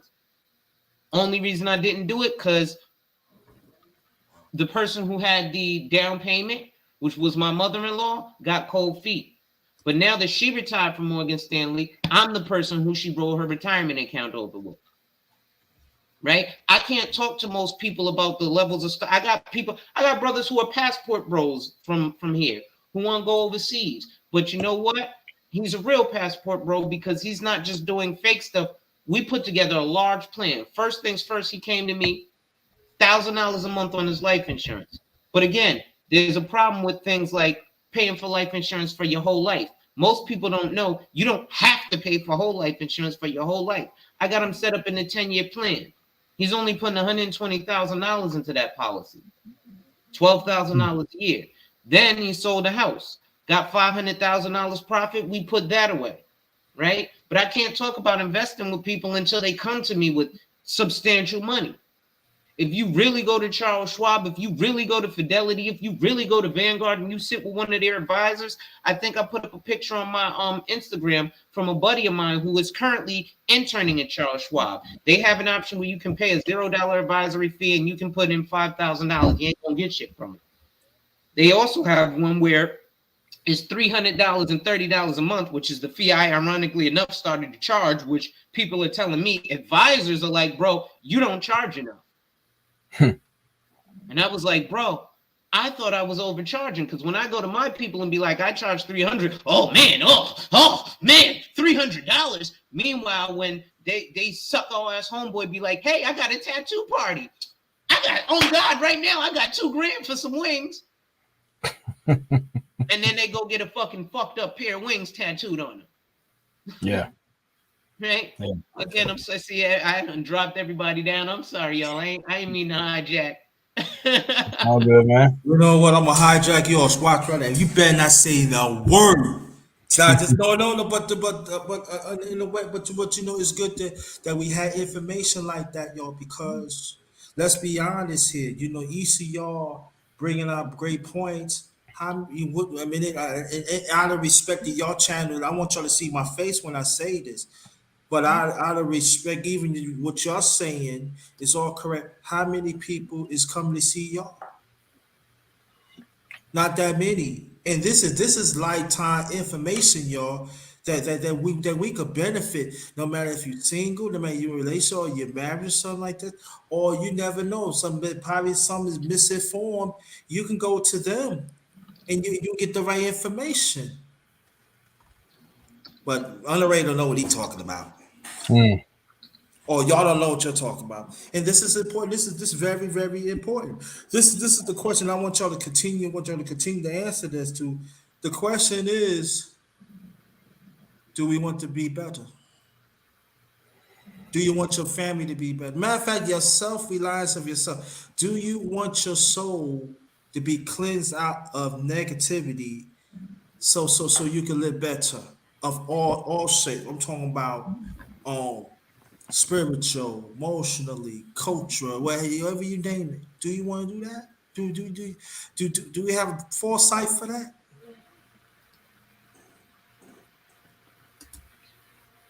I'm sorry, I just had to go to it, right? Because you know, life happens, so sometimes we might not always be able to go to things. But as you see, this is the archive from the federal government, right? So again, YSL and Young Thugger, oh, we the drug deal, we the mans, we the hood El Chapo. Well, the real El Chapo, one guy got indicted for moving 13 tons of cocaine, not kilos, tons. Right? I'm from Money Craving, Pistol Waving, New Haven, Connecticut. Y'all might have heard of Bridgeport. I know dudes. I'm 38 years old. I know dudes who've been selling cocaine since I was 16 years old, and they have not sold a single kilo yet. But they El Chapo in the hood, but they haven't done this. I know dudes who tell me I'll do anything for my kids. I'll put my life on the line. I'll go to jail, but won't put a life insurance policy together. Something simple as this. The Colombian cocaine cartel figured it out, right? So, like I said, life happens, right? Calculators, human life value, right? Let's say somebody makes 100 grand. Let's say they got 100 grand in savings, right? I want, because you know everybody got assets, so everybody got all these assets. Let's say they got $1 million worth of life insurance already, because everybody got assets. Let's say they got another $100,000 worth of assets, supposedly, right? Well, it says their human life value is $3 million, and even with all them assets, they still are underinsured. It still says that you need damn near another $2 million worth of life insurance. Now, yeah, those are arbitrary numbers that I just put in, but I put it into you in live time. So can't nobody say I'm lying and don't know what the fuck I'm talking about. Excuse my language again. But I grow frustrated, especially because we have a lot of our folks who want to get into this theory ass shit and not the reality of it. Yeah. Right? And this is just like I said, I can't even go deep into the weeds. Man, listen, hold on. I'm gonna go deep into the weeds. Let me see if I can is my screen showing? Yeah, he ain't talking about smoking, y'all. So in case you did my screen just stop? Yeah. I'm gonna share my whole screen. I'm sorry. Okay. Let's go into hold on. Let me share it. I gotta share so they can see it. Okay. Yeah, I'm sorry. So this is my back office. Let's look at something, because you know, calculators, right? So we got product specific annuities and life insurance, but you see that says I got income calculators, right? I can't even get to this point with most people because they don't have the assets properly. How will retirement impact my living expenses? Let's see what that looks like. Oh, I have an actual calculator for that. I can do that with you. Let's take a look at how does inflation impact my retirement income needs?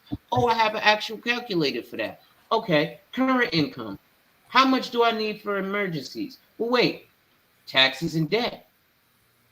What is my potential estate tax liability? Oh, I got calculators for that. Debt management. How long will it take to pay off my credit card? Oh, you mean I can help you with that? What about my mortgage? How much mortgage can I afford? Oh, we can help you with that too? Let's go a little bit further because this type of stuff is boring. Let's look at saving and investing. Savings. Let's look at qualified plans. What might my 401k be worth? Wait, there's a calculator for that? Wait, what is my effective annual yield on my investment? Wait, you mean there's a calculator for that? What is the value of a bond? Oh, you mean there's a calculator for that? And this guy who's just a simple life insurance agent has all this shit? Oh, but I can't even really get to that point with y'all. It's just like being 600 pounds and telling the fucking fitness trainer that you're going to do an Ironman marathon. I'm investing. Green Gorilla put out and I'll stop my screen now. I'm sorry.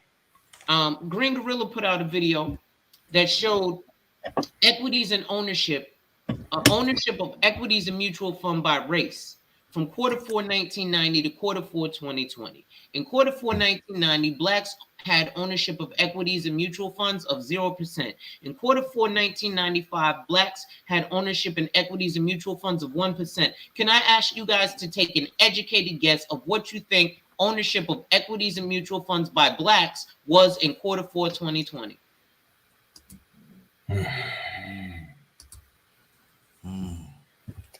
It looked like y'all don't want to take that guess. Nah. So over the course of that past 30 years, it went from 1% to 1%. So we did. Whoa! I didn't mean to cut you off. Whoa! I might have to give me some tea after this. Repeat that again, please, so people could know from the back. Oh, and salute Sheed. Oh, Sheed already know, because he'll tell you. I can show you how to kill your 401k or your IRA with a life insurance policy too. We'll talk about that in a second. But from quarter 4, 1990 to quarter 4, 2020. Well, quarter 4, 1995 to quarter 4, 2020. Ownership of equities and mutual funds by blacks, so investments by blacks, went from 1% to 1%. So it didn't increase. So when brothers are like, I'm investing, what really? Because the federal government don't see it. So that's just 25 years. Yeah. Right? Yeah. And my recollection is right. That's 25 years. That's 25 years. Mm-hmm. So that means that if we want to sew our pants, that needle ain't really penetrate, right? Mm-hmm. If that's safe to say, right? Absolutely. Oh my goodness, man. Wow. And again, these aren't numbers I'm pulling out of my ass. You could go to the Department of State, right? You no, I know. I believe it because I'm around it. You get into it too because we can go by. I always said visual never lie. And we ain't moved. We ain't moved not even 1/3. We ain't moved not even an inch of a needle. No. We ain't move. And that's the people say, oh, you don't know what you're talking about. You looking at the 1%. I want you to before Brother Ronnie, I want you to get into it too because y'all talk about it too. I want people to understand. I got married in 1995. Okay, I was going on 29 years old. I'm 56 right now. I'm no longer married. But I just want you to understand what Brother Alonzo was saying. I was around those times. And we ain't moved nowhere. Only I know we leasing capital. But to really have a full ownership of it, damn, I can't even scratch my ass with that shit. Go ahead, Brother Ronnie. I'm sorry. I didn't mean to hijack again. No. That's good to know. Before I even cut you off, understand, people. Brother-in-law talking about the last 25 years. Yeah. That's alarming, y'all. And this is stuff we need to know because, it's like we're just sitting around here, chasing clout status, which basically you might as well be chasing cigarette smoke. You got nothing going on. You don't have any substance. And then we talk about why is the only thing we pass on is dick, debt, and dandruff. So it's things like this that may seem boring, but it ain't boring when you count that cash. It ain't boring when you ain't got to worry about funeral costs. It's not boring when you got level of resources to where you don't have to worry about things for 6 months, a year, 2 years, 5 years, even if you do it right. That's about family generational planning. And we don't have these conversations. So while everyone's talking about who's wearing this shoe or whatever, why not you talk about this is the plan for the family where we can pass these things on, become smarter, move better, live better. This is the fundamentals part of it. 25 years, yo. 25 years. That's sobering. That's He fucking was sobering. like, what, I was 20? going on 29. I want people to understand this. I didn't mean to keep repeating myself. Trust me. I'm not trying to like. I'm 56, y'all. I was going on 29 years old when I got married, y'all. In May, I think makes it May 29th. Yeah. 1995, y'all. And right now, and that should not alarm us. That should not be like, take a good look. That maybe that ain't no maybe. Now I'm sorry, I lied myself. We should be in these conversations. What Brother Ronnie is bringing to the table should be in the conversation. What Brother Alonzo and a few others should bring in the 25 years. So I'm so basically we leasing capital. That's all it was. That's all it is to me. If I'm lying, correct me. We leasing goddamn capital. It's like we you mean you might have said 0.1, you fucking asked me? Yeah. Well, what we're doing is we are OPM, right? So there's something in real estate and wealth called OPM, which is other people's money. And so one of the huge things in our community, I got to get my credit right. I need this 850 credit score because, credit is the way that the people utilize what, you can borrow against your life insurance too. And you can I can show you a way to have it set up so that it pays you for having it. Right. But again, a lot of agents, like I worked at a Caucasian financial group. And he asked me, well, what's your business plan? I said, I want to sell annuities. He said, nah, don't sell annuities. They suck. I happened to see a commission statement. He was making about $30,000 a month selling what he told me not to sell. Why do you think he told me not to sell it? He didn't want me to break into that $30,000 a month that he was making. Right? But let's look at credit. Credit is great. You got an 850 credit score. Okay, awesome. So now you're going to go borrow money at a 4% interest rate. What that means is now you have to go earn $1.04 to pay me back that dollar that you earned. So it's really putting yourself in a deficit, right? So like Underrated said, we are borrowing, we're leasing the capital.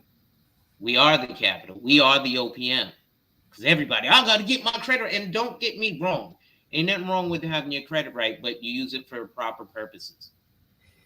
Right? Like I said, my mortgage acceleration plan. I can literally show you. Has anyone heard of an amortization schedule? No. Okay. That's what you get. You're supposed to get when you purchase a house. Do you? Most people don't. No. Because they're just like, oh, I'm happy to sign. Not realizing that you're committing yourself. The textbook definition of the word mortgage is payment till death. So that's literally what you're signing up for. Average American, forget just black, average American purchases their first home at the age of 52 and then commits themselves to a 30-year payment. But you want to retire in 14 years if you're 52. Right, or 13 years, right? At 65, 60, well, FRA, which is full retirement age, where you can receive Social Security. I'm also a CRC, certified retirement counselor. So you, I collect licenses, bro. I have my P10 prepares tax identification number, so I'm licensed to do taxes in 50 states. I have my real estate licenses in the state of New York, life, health, accidental, property and casualty, investment licenses, all that, right? And then people will be like, oh, well, you ain't got a shit ton of money. Yeah, that's because I'm only as rich as my richest client. And I'm going after a certain demographic that ain't got the money so that we can build the money. But if I did like a lot of these brothers, right? Because I got some brothers who work with rappers specifically. And they hate them rappers. These niggas are broke. They live paycheck to paycheck. They show you the money spread down the arm. But when it comes time to make the payment on their mutual fund or they 2 and 20 fees, got to hound them and call them 3 times a day. Hey, bro, where's my money? Hey, bro, where's my money? Hey, bro, where's my money? You flossing with this Bugatti. You ain't got no money for me. I'm the reason you're supposed to be able to stay. Oh yeah, well, I'm actually going to take your money and you're going to be broke 4 years after your one-hit wonder. Mm. Or you could actually do the proper thing. We get the bust down watches and stuff. You know what I'm saying? But excuse me.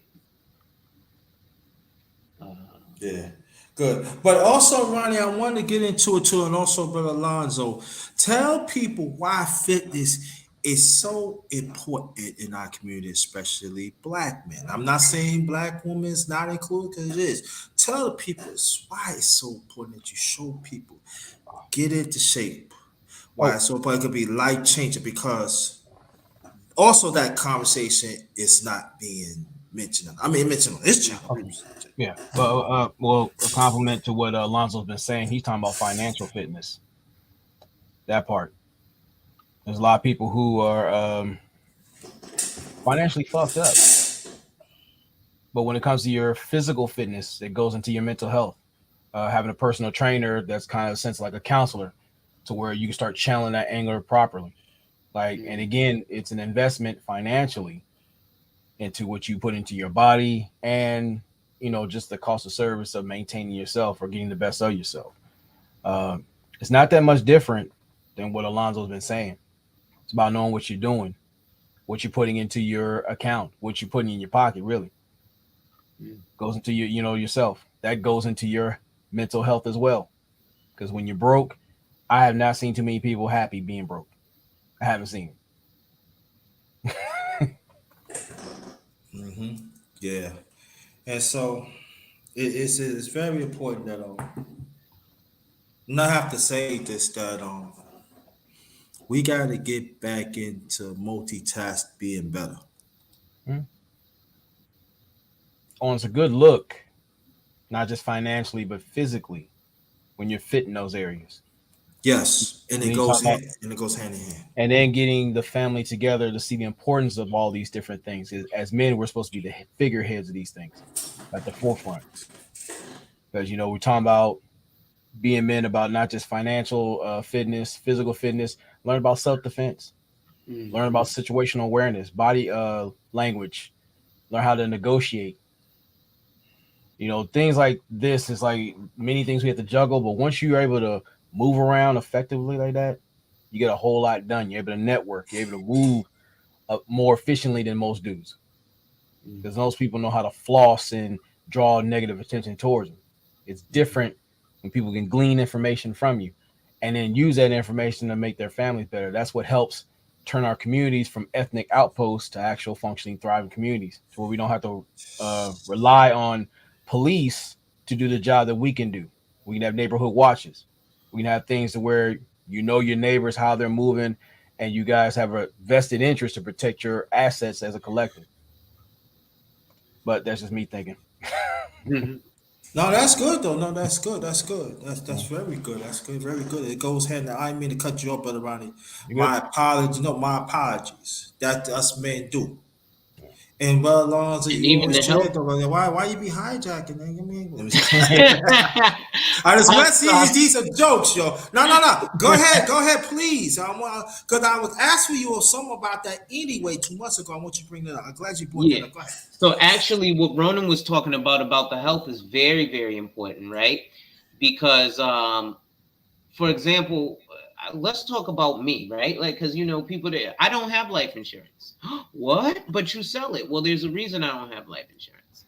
I didn't take care of my health. My health is piss poor, so they declined me. For the last 10 years, they keep declining me, and I haven't been a person who's. I have what you would call TOFI, thin on the outside but fat on the inside, right? So it looks good all out here, but my organs is like, you need to do something, bro.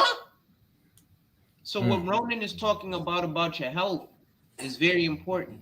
What Ronan is talking about getting your cardiovascular together, right? Something simple as walking for a half an hour every day. Just walking, right? I'm not talking about running out there, but there's something important to even sweating every day, right? I don't do a bunch now, and I'm also underweight now, but I get up every morning, I do 5 to 10 push-ups just to get my heart pumping, because I am on 3 blood pressure medicines because I've got hypertension. Right? Why? Because I like to eat chimichangas and hot dogs and or what do they call them now? Glizzies and potato chips and all that nonsense that's no good for me. Well, guess what? Okay, go ahead, kill yourself. Oh, by the way, we ain't even gonna let you create generational wealth because you're killing yourself. Right? But I wanted to show y'all how you can be. First of all, life insurance will have living benefits, right? So you see this triangle here, right? You got the death benefit, which is what most of us think about. And this is for a healthy 40-year-old non-smoking male paying $6,000 a year. The reason I did $6,000 a year in this illustration was because $6,000 happens to be the max that you can put in an IRA right now. So when I was doing this, I was showing this for retirement. And most people really don't think about retirement and stuff until we're 40, sadly. Right? So, care for life benefits. You'll get, if you have a terminal illness, 12 months or less to live, you'll get up to 75% of your death benefit. A chronic illness, meaning you can't perform 2 activities of daily living, bathing, toileting, feeding yourself, they'll give you up to 50% of your death benefit. And if you have a critical illness, which might be blindness due to diabetes, a stroke, or you're on dialysis for kidney failure, they'll give you a quarter of your death benefit tax-free cash while you're alive. But see, they also have this cash value. Now, remember I told you something called an amortization schedule. So this is what a life insurance quote, because if somebody tells you they're giving you a quote for life insurance, they don't know what the fuck they're doing. These are illustrations because these are actual wealth contracts. So, remember I said you shouldn't be paying for your life insurance for your whole life. I've only got this person paying for it for 20 years. Remember I told you he's only putting $120,000 in. $6,000 a year for 20 years. Now the other guy is doing $12,000 a year for 10 years. But after 10 years, because what we also have to start doing is start looking at things in decades, not days. That's why, not to diminish, but underrated, that 25 years, to a lot of other communities, that was nothing to them. They planned for 50. Yeah. So 25 years is like, damn, we ain't make no change in 25 years. That should be alarming. Because we should have planned for making change in 25 years. But we, as a community, generally plan for 25 days. You know, Thanksgiving coming. I'm about to get that Christmas ham.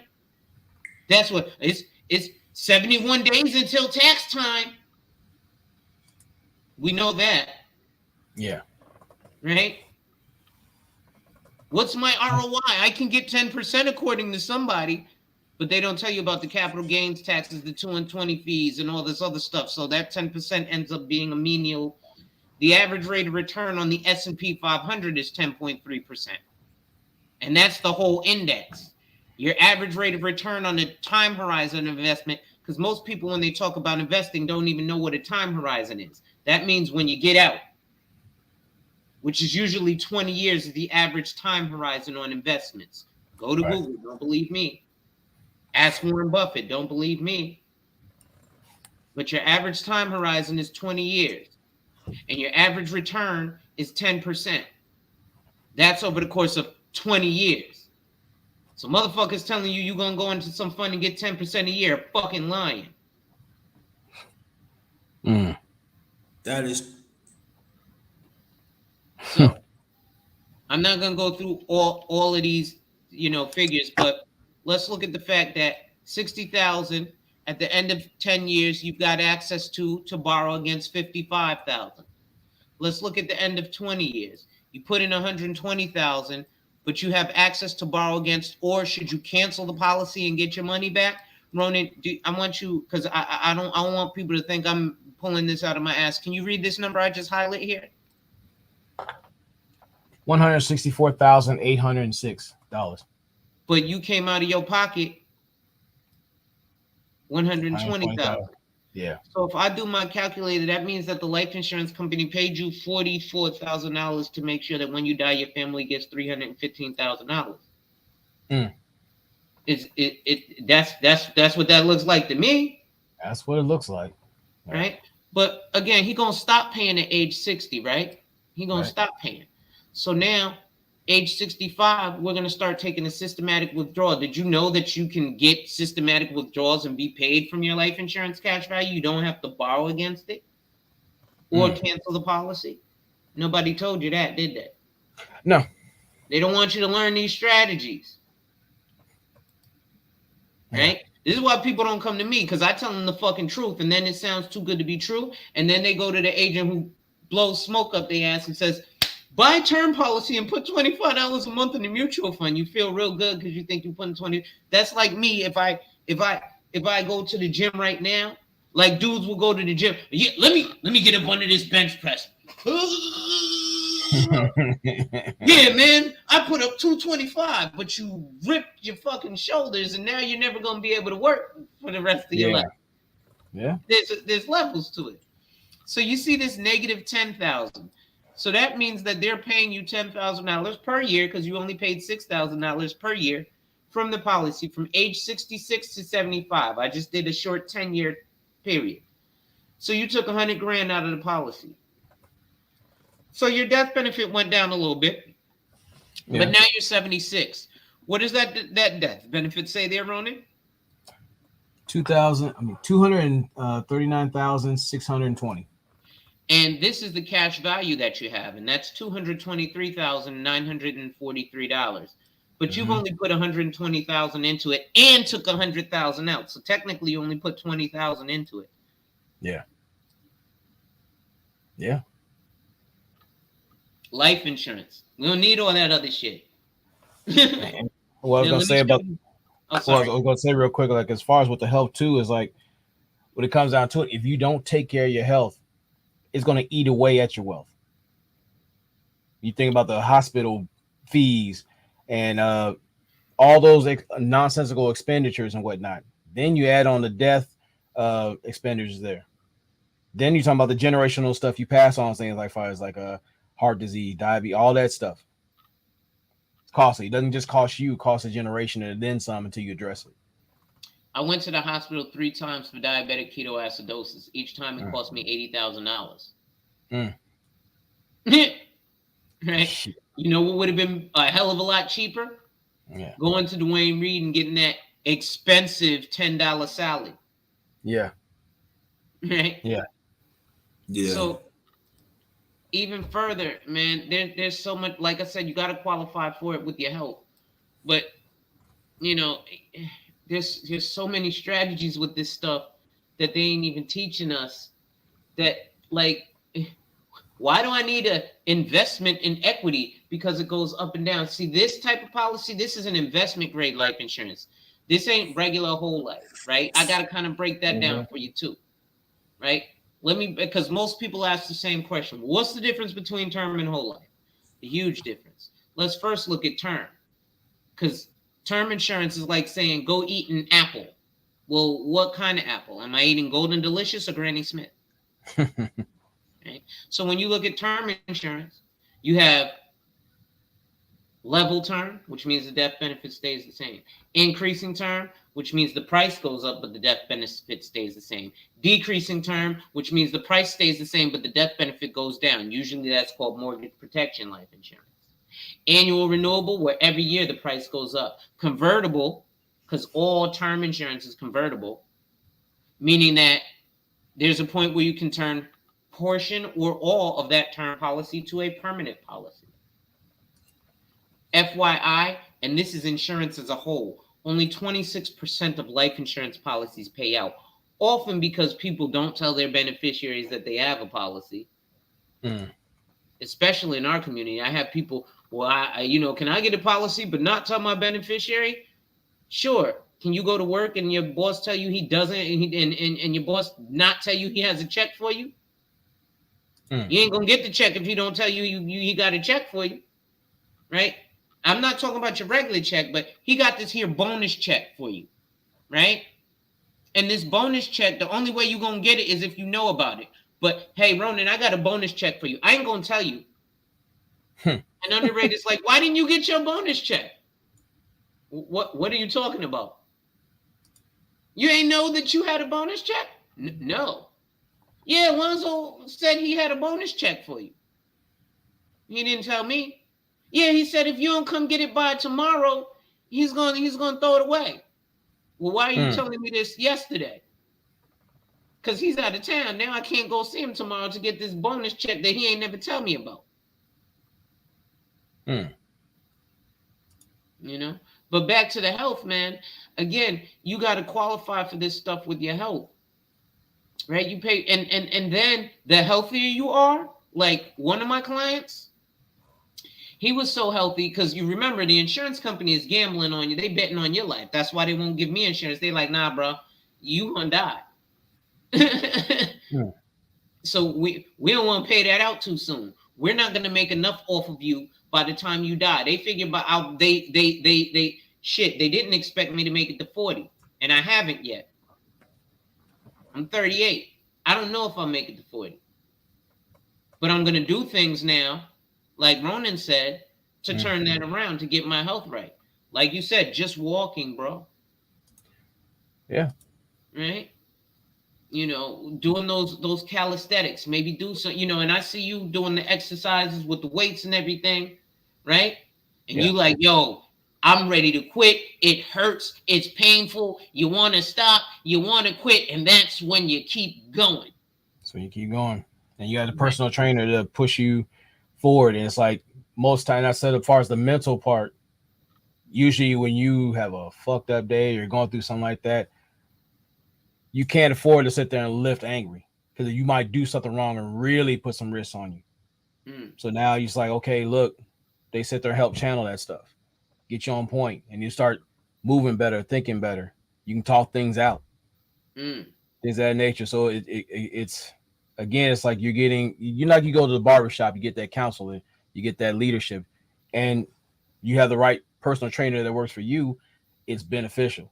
You're not worried about the outside world. They actually tell you don't pay attention to everybody who's got the muscles and all that stuff. You don't know what they're doing. You don't know what they're doing to maintain that stuff. And you don't want to pay that cost for it. So we tune things to work out for your body specifically, just like you saw as like certain policies. Everything comes to what's supposed to fit for you and yours. It goes into counseling first, understand the direction, and moving on that blueprint you made for yourself. That's true. Yeah, and you know, even like when I do JT out and about, people don't know. Yeah, I travel, but at times I walks to show y'all what I'm doing and stuff. But part of it is constantly I walks. And sometimes when I walk, man, I be painful. Sometimes I walk there and walk back. I be like, shit, I'll be moving slow like a little old man. But that comes with it, and then that's part of walking, because I gotta get back into walking myself, back into do the things. So that's what part of the reason when I go JD out and about and stuff, part of walking is exercising. So that I make sure I get my steps going, make sure I breathe right, make sure you eat right and stuff, because you just cannot just get up in the morning, take a shower. Oh, I'm just going to like walk around. No. There's a process that you have to do too, because as me being an older man now, I gotta take the necessary steps. You know what I'm saying? Before I leave out that door. Yeah. And that's very important. And then there's another part that supports you guys are saying. It's like, this is why I've listened to people say get multiple streams of income, find ways to not just have your money working overtime for you while you're doing it, but start moving, increasing that mobility for yourself. Because I work out 6 times a week, Monday through Saturday. And it's only 30 minutes for each workout. And then after that, I do cardio. So if I go somewhere, like go to pay bills, I'll probably park somewhere down the parking lot and walk. Sometimes I'll walk around the store. You're going to get your steps and all that stuff, but it's like for yourself, getting your breathing right. And on Wednesdays, I do like a half hour of boxing. So it's just like you could be doing martial arts. You could be doing something as far as yoga, or even going to steam room and get all that sweat out of you. get them toxins out. Even with the eating, which is important.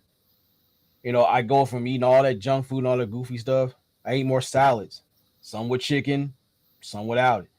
I look at the foods, what I'm putting into my body, because again, it goes back to it all works in sync with everything. So once we as men especially had that level of balance and focus of what we're doing and how our money's moving and everything like that, we become better men overall. Especially when you have the family looking at you like, I trust his leadership, because like we're able to do stuff that our families ain't doing or what other families ain't doing. Mm-hmm. Yeah, and it's true though. To go more on Brother Ronnie's point too, as me being older, you just cannot eat certain amount of time. You got to pick a certain time to stick with, because sometimes if you eat later, you're not gonna get enough sufficient rest. You're not going you just you work out. Your workout is not going to be successful because you not get enough sufficient work. And then at the same time, whatever you eat, you got to make sure that goes through your body, and so your digestive system has to be intact. And as I'm telling you, for personal experience, that's what I'm working on right now. Like to eat right, but eat a sufficient time. So in case, like, if I get hungry, I can eat a fruit or drink some water. And I know it's hard. We want to drop some sweets in us.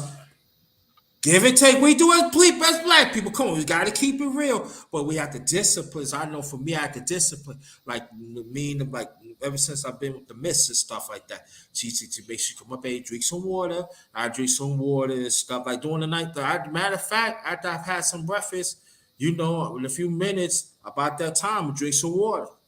Put some water so it can be cleaned out. So and that's it. So like my thing is like between 6 to 7:30. That's my time that I want to eat. Yeah. And then I have some fruits. Then when I get after that, I have a little snack. We got to train ourselves, because we got to stop thinking of short term.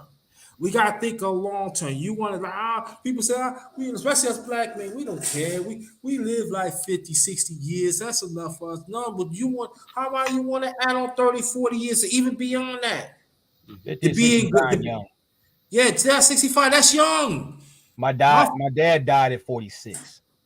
My father died not even when he turned 42. Again, 62. If you think about it, right now, we're technically the OGs of this generation. Technically. Dang. And then you think about, like, in Eyes Love to Talk made a good point too, because I just bought a weighted blanket. Oh, I got one. To help with my sleep. So I used to be like restless and I had to really work myself to sleep. Now I put that on, I'm knocked the hell out. I get my little 6 to 7 hours of sleep as I need. I'm able to function more, get more productivity. And then sometimes throughout the week, I'll set a little while to basically field day, either the house or whatever, clean up. Because we live with a lot of clutter. You got people like, I'll get to it later. Sometimes you need to, for that mental, you get the music going. Just like how we grow up Saturdays. Got the music playing, Earth, Wind, and Fire, whatever, and the house is clean. It's about presentation. Things like that. Learning little things to, like, as far as like cleaning the heads of the shower, using right things of that nature. That way you're getting, you can use hot water, cold water dependent. And that's right, because see, if we want to be clean, we got to clean the whole. That don't mean leave a ring around the collar. You scared to put common around there and scrub. You got to put. You can't put common in there and cover it up. You got to scrub. See, scrub is part of practicing. Practicing working out too. So you just cannot just go. You got to. Yeah, that's part of cleansing. That part cleans. That part of part of the temple being clean. Can I add something in there, please?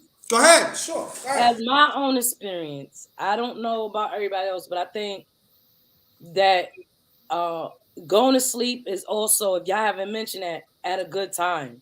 Yes. Like, if you don't stress and if you don't sleep real good and all you doing is thinking and stressing and not giving your mind enough time to sleep and letting your body to wake itself on its own, it's not going to... You're not gonna do well. I normally go to sleep at 8 o'clock. Mm-hmm. It's so good that I wake up around 4 o'clock in the morning. That's an hour enough for me to get myself together, to meditate, to think, to breathe. Yeah. And so I can be good. So your mental health can be good. Yeah, I know what you're talking about, that circadian rhythm. You have to Right. get that right. Most people don't get that much sleep. They'll roll like on. Now, the thing is, like, if you have like if you're aspiring to work for yourself, and while you're putting all that energy and time to working for someone else at a job, which I'm not knocking, why not you put a level of concentration and energy to what you love to do? Eventually start liberating yourself. Like when you start, because me going back into my graphics after damn near 10 years, there's clientele waiting for things to be done. And it's beneficial for your health too when you're doing what you love to do, because it doesn't feel like work. You can sit there, put that in, work with them, put in enough work to when you go to sleep, you have them ideas, you get back and get right back on it. But you You're guys so have that. right. Yeah, I mean, it's different because the most I've seen people, and I know y'all seen it in real time, people literally grind themselves to dust working in factories and things like that for like 20, 30, 40 years. And then after they retire, the average lifespan of them is 5 to maybe 7 years. At least. Right. Average lifespan. Because, I mean, Yeah. what's the point of you working yourself to death and then like, okay, I can retire now, and you probably have 11 years on average just Right. to enjoy what you built? Fuck that. I'm cool. No. Yeah, that's true because I'm thinking about for me personally, I said for a long time, but really, you know, I said for almost a year now, I'm looking at different ventures Yeah. that I can get into to enhance myself. And so it's going to take time because it takes money. People got to understand it takes money to do things. But it's going to take a little time and one step at a time. But just stay. But what they people just stay with the process. Don't give up and learn from learn from others. Say fuck that. I see how my late parents worked. Mm. You know what I'm saying? They don't how they spend no time. I seen, you know what I mean, and deal with it, but they provide for the family. You hear what I'm saying? I see other people. I have friends that older than me that on the job drop dead.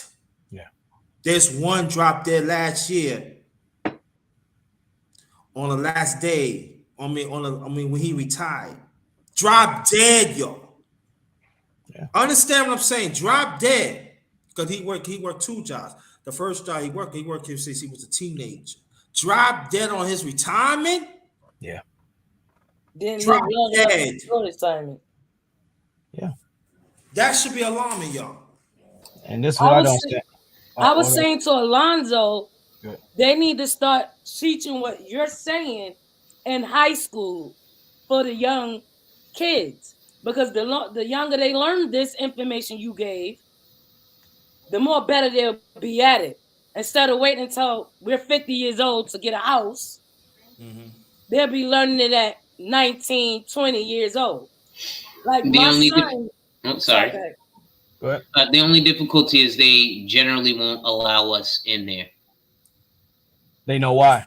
But this is why the parents, Yep. if you can fight for a flag to be in your school, but you can't fight for education to make so your child can, so that the graduation rate can be higher and successful, we can fight for this to be in a school. This is for all our African American young boys to be successful. That's And the if we problem. want our culture to stop not graduating, we need to fight, start putting money into our community, and we need to fight and say, we believe this is so important. Because at the end of the day, having life insurance, having coverage for my family to be okay is very important. Investing, educated on that. When I was young, I lived in Marseille. Everybody knows that. And this was sad. A family member came and knocked on my door. And I was probably like 16, I guess maybe 17. And the parents the children knocked on the door and was asking for money to cover their mother's funeral. And I didn't understand what that was even about. I was like, wow, that's crazy. All I kept hearing my aunt was saying, how you gonna like, you know, downing them and telling them no, didn't even give them like $1, just say this is what I can do. But downing them and not even explaining to me like this is what happens if you don't get life insurance. I didn't start learning about life insurance until the pandemic because I was worried about my children not being secured when I pass away. But you know what, Eyes, that's the problem. When you mentioned it should be in schools, because you can even ask Alonzo, and on the radio, it's like that cuts a hole into the whole prison to pipeline, Right. the whole deal. Yeah. The school to prison pipeline. And then the thing is too, it's like when you have people who walk around and say, I can't afford, what Alonzo's talking about. You think about how much money people waste on their vices, cigarettes, drinking, gambling, all kind of goofy shit we see every day. Or you out here, there's unnecessary flossing. It's right there, but then you might as well just burn your money. Mm-hmm. Yeah, and also too, and I could talk like this too. As me being younger, but be part of special education community. That was the pipeline. That's why the pharmaceutical company was pumping, was saying that, oh Right. yeah, that your child acting. I'm not again. It happened to young African American girls too. I'm not saying it did. Right, 12. All right, and so, but it would happen mostly like African American boys. So this is what they do. Child act up. Maybe it's not fault of his. They bring him to the nurses that don't look like them. And then all of a sudden we need to get them the drug. And then sometimes the parents is not educated enough to understand they probably had the best of their interests. And you know what happened after that? Then all of a sudden you bring the system in, like foster care and other people. Maybe you cannot handle that child because the drug that we get in them is not enough to sustain them. And then the parents say, well, if we got something that we can keep them maybe like a week or two, and you give them back, and then you sign a consent and kind of find you sign your child away. And Right. you know what happened after that? That means the school system and the system that lock people up now. They play, it goes hand in hand, and this is how this that's why it had a pipeline, and this is what happened, and then that's this and it goes, and it's happening right now, especially right now. Now they are so they so equipped about it now. They get modernized now. It gets to right now. They send the drug through the home and take that. They even got programs right now that if they don't like act of a certain time, they consider them the foster care, or they even have programs like juveniles and stuff like that, but they don't have nothing to really help them. So we gotta understand the school system and judicial system, they work together to lock us up. And we have to understand that in a pharmaceutical company and them other companies making billions of dollars a year for a long time. And these black politicians is getting a piece of it too. I'm telling y'all from personal experience. I had best friends in special education had died. And then people say, oh, they commit suicide. No, they drugged them up and they died. They asked for help and they died. And you know what the system did? Oh, we make money off them. Parents said, and then the parents never challenged that. Well, so I'm talking back in the 70s. So what do you think they're doing right now?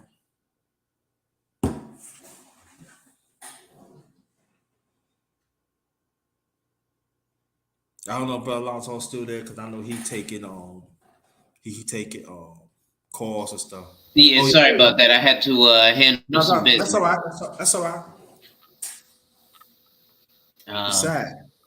No, yeah, that's what I'm saying. There's so many situations, man. Like we have Virgil Abloh who died at such a young age, and Yep. I know I talked to the wealth, but a lot of that also has to do with the health. And it is true in terms of like we look at like Chadwick Boseman, even when we have stuff like life insurance, it's when you're sitting with your financial professional, it goes even further than that, right? Just like when you're sitting with a physical trainer or a personal trainer, not only are they going to have you work out, right, but they're also going to take a look at your nutrition, right? Because you can't just work out and then eat garbage, right? Or eat nothing but fatty foods and think you're going to be healthy enough to give your body the proper energy to, you know, rebuild your muscles. Right. So it's the same thing with a financial professional, right? Enough of us die with life insurance, but not a will and a final testament. So then we die what's called intestate or a ward to the state. And we end up like Chadwick Boseman. Chadwick Boseman, because he died intestate, shrank his estate. So his wife and his mom only got $1 million each, while the state got $1.5 million to decide who got the rest of his money. So again, we're breaking down ourselves every step of the way, you know. And again, that health is just so important because, like Ronan said, you're passing down things like diabetes, you're passing down things like heart disease. You know, we blow money on stuff like cigarettes and weed and liquor and you know, the flyest new car, right? My niece, she's 23 years old. She went on a date with a guy who was 29. He was driving, you know, the brand new Infinity, you know, and she's an adult. So she talks to me like an adult. She was like, you know, Unc, I'm not going to lie. One thing led to another. I ended up back at his house. And then nothing happened because when I ended up back at his house, he was sleeping on a slice of toast. And I said, what's a slice of toast? She said, a mattress on the floor with no, but not even a box spring. Right? So, you know, he's paying $700-800 a month for this car, but you know, like Brother McLean said, you know, his brothers with $80,000 cars, and then we going in a house with the pissy elevator, in an apartment with the pissy elevator. Good. You know, again, Yeah, I'm sorry for hijacking. I don't. No, they ain't hijacking. But see, in fact, if you come to my house, you be thinking, "Dad, underrated. Dang, you got the dishwasher. You got this and that. Well, my shit is clean. I pay, you know, hey, you know, I have to pay to be the boss, yeah, but you know what I'm saying? It's true. Even down here in Virginia, I know brothers that, yo, they roll the rock with the Lexus. You know what I'm talking about, Alonzo, because you know, you said it on chat. I'm not gonna get into about the life, you know. And then you know what I'm saying like this, but your shit is crummy inside. I'm like, what are you talking about? Like me? You can't talk about me. Wow, you have to look like this. Yeah. That car cannot save you. You could take that to invest in yourself. But see, you can't tell people, yo, you don't know what you're talking about. You on that old shit. You on it. Nah. What that? I know how the system is and everything. You know what I mean? But you don't want to invest in yourself. You invest in the car. So that means you get kicked out, right? You're gonna live in your car. Your car gotta be maintained, right? So you gonna live in the car. Get the fuck out of here with that bullshit, man. Yeah. Crazy. Man, listen. I don't do it people like that. I know some homies who, you know, they got the buy here, pay here Benz, and you know, they clown. And I'm like, listen, man, you know, and you guys can Google this. I sleep on a mattress called an Heirloom. It's king size. That mattress costs about $15,000. So I tell brothers, I'd be like, I sleep on your used Benz. Literally. Right. Right? AIRELOOM. It's a handmade mattress. I bought it from Macy's. Now they have it. It's called the Hotel Collection. But they're made by a manufacturer called Kluft, KLUFT. The most expensive one is the Beyond Luxury. It's about $50,000 for the queen size of Bloomingdale's. Right? And then people are like, why would you spend so much money on that? Well, why would you spend so much money on a car? The most you driving in your car is 2 hours a day. But you got the warm leather seats, and I got to have my comfortable leather seats and the air woman, and then you spend $700 on a Sealy Posturepedic. Meanwhile, we spend a third of our life in bed. Right? You're supposed to just spend at least 6 hours a day in bed sleep. Right? And then brothers like to be like, well, that's where the magic happens. Well, then why would you lowball? You spent all this money to get the girl to get into the car. She rather sleep with the car because when she get in your house, you sleeping on a slice of toast. And at the same time, well, I gotta say, I gotta and that say, degrades our health. right, and I gotta say this, bro. And I'm glad you're bringing health, but your health not intact. You're not saving her, but you're taking your money. So to think about it, are you really investing in yourself? Is your priority? Say this: are your priorities is intact? Mm-hmm. Because your game is not intact when you're not healthy, y'all.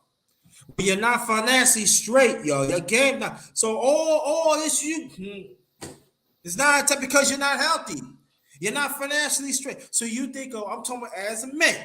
So you think a woman's supposed to be stay with you that you not stable. Gotta think about it, bro. You gotta think about it. See, as for me, I'm in the process. Not gonna lie to you, I'm in the process. But that I know brother my age cannot have conversations like right now. They go, oh man, I don't want to. But you chasing that young tail. I mean, what is you doing? You chasing you for what? You glory days are over. See, for me, I know I'm not in that time. I'm cool when I'm at right now. And I'm saying like it's a beautiful time for me because I'm still learning. So I'm saying I'm 56. So when I get 66, what do you think I'm gonna be? I'm gonna be more dangerous of being smart. And I can still give to others. Like Brother Ronnie said, we the elders and the OGs.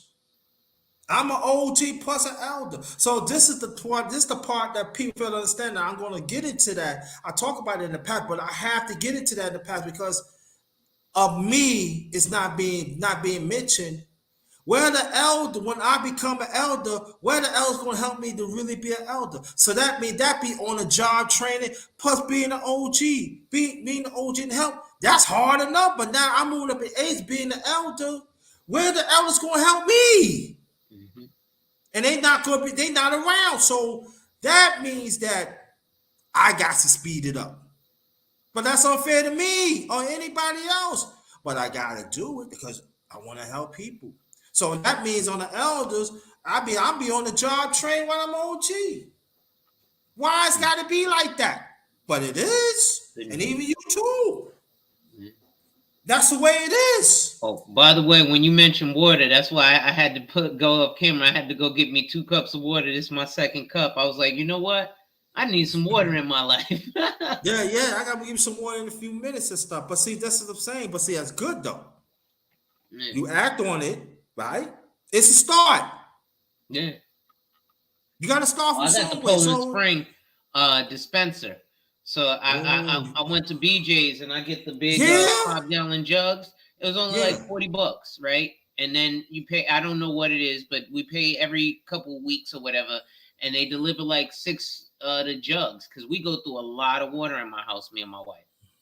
Right? Yeah, I'm thinking about doing that too. You know what I'm saying? It's better than doing the bottles because the bottles you got to lug them around and recycle. These ones, if you go to BJ's, they'll deliver. Excuse me, my house phone ringing now. All my phones are ringing. If you go to BJ's, they'll deliver. The Poland Spring will deliver right to your house. And I'm in an apartment, and they come right to my door.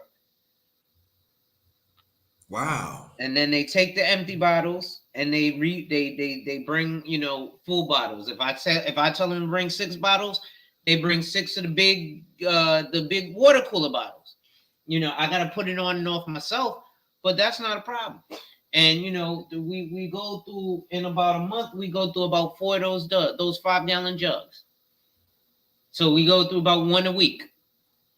So that means that when you get Poland, it'd be cold because, the dispenser keeps it cold and stuff. Yeah, I prefer room temperature water, to be honest. Right. But, it does make it cold. And usually I'll just let it sit out for a while, get warm, and then I drink it room temperature.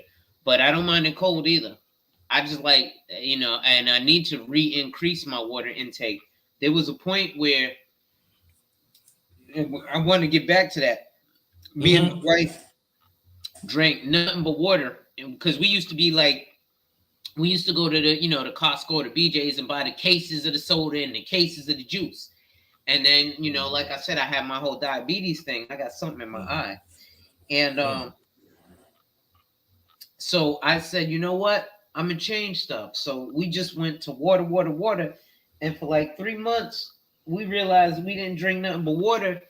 And I need to get back to that. And then I tried to drink like a soda or something. And I was like, yo, this is nasty.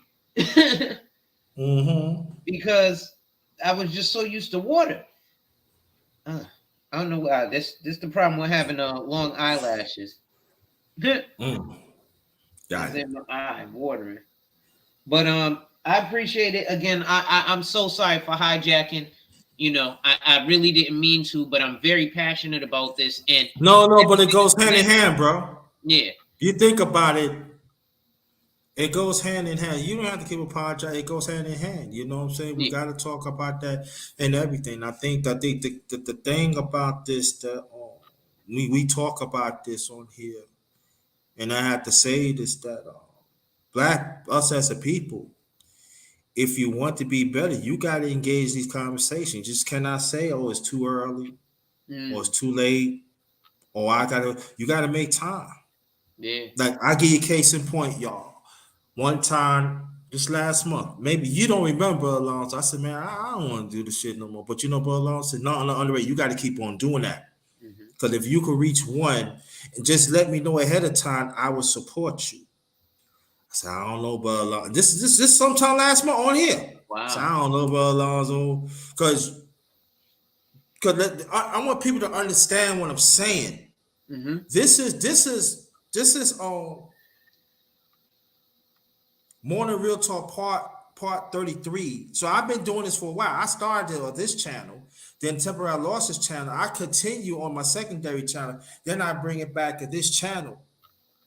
So then at times I have it on the weekends and stuff, but I realize this content need to be happening throughout the week.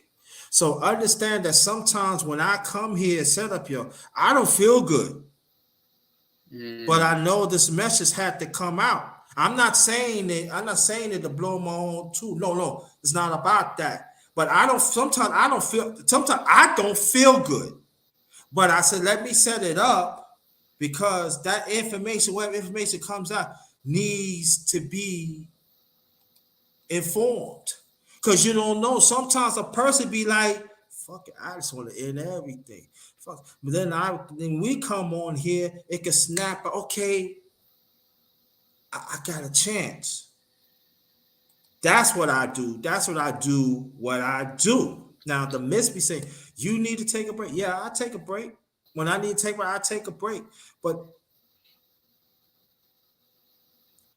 and the conversations involved in here, it shouldn't be no time that should be ended or started. But long as it's something. Like when people say, oh, it's time to go. But I don't feel good at times. I'm letting you know right now, I don't feel good. But at the same time, I have to understand, as long as I could breathe, long as I can sit down, it's fine. Because at the end of the day, it's me. I want to help people. Good people. Not no toxic people. And these informations that happen right now, because I understand, for me, yes, on my channel, it helps me. It helps me. The reminder, the therapy and stuff like that, yeah, it helps me. Yes, it does. And so we have to understand that when we have the mindset to help people, you don't mind. So I don't mind setting it up. I don't mind finding a thumbnail. I don't mind do certain things like that, because I know the people that I'm getting to come to the panel, they had information that could transform us as a people, transform ourselves first, man or woman.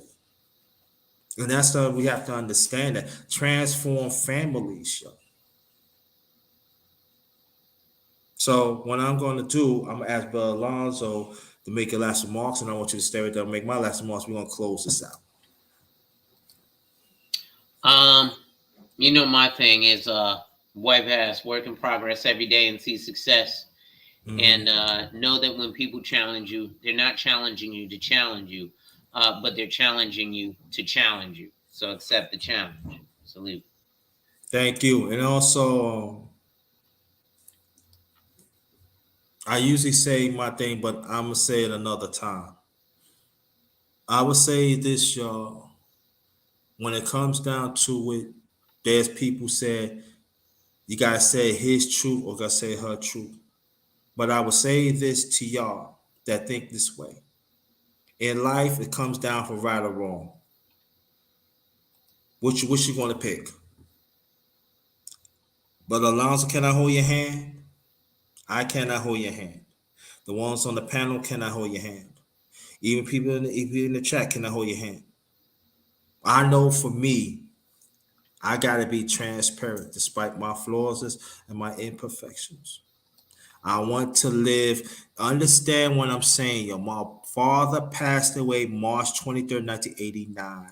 His birthday was Christmas Eve, the same birthday that my second older sister is. He died when he going on 62.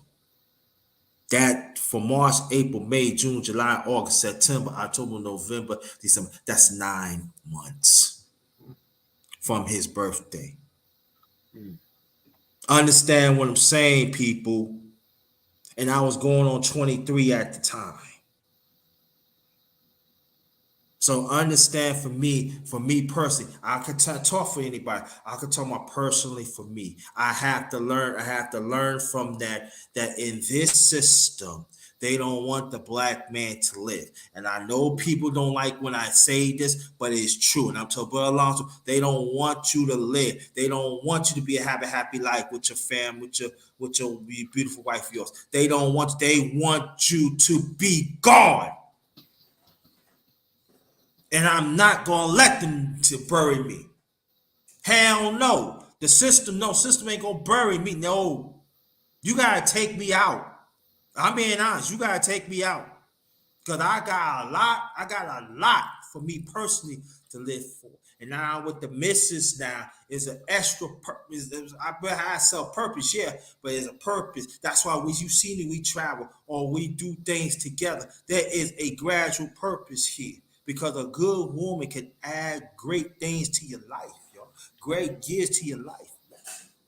That your man don't feel like. Just as a black woman, a black man can add years to your life too. And sometimes y'all don't even realize it yourselves. I want to live, man. I want to live to like, I'm 56. I want to live to 85, 90, and still have all my senses. Maybe it slow down a little bit.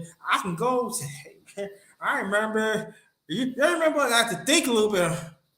Yeah, 2002. Man, I talked to Brother Alonzo. Remember, Brother Alonzo? We talking about that. Yeah. You remember? Yeah, you remember like that? And y'all can look at that. We all and everything. I want to live like that. I want to be that way. To still help and stuff like that. You remember? We said I want to be that way because now you 65. You can't remember.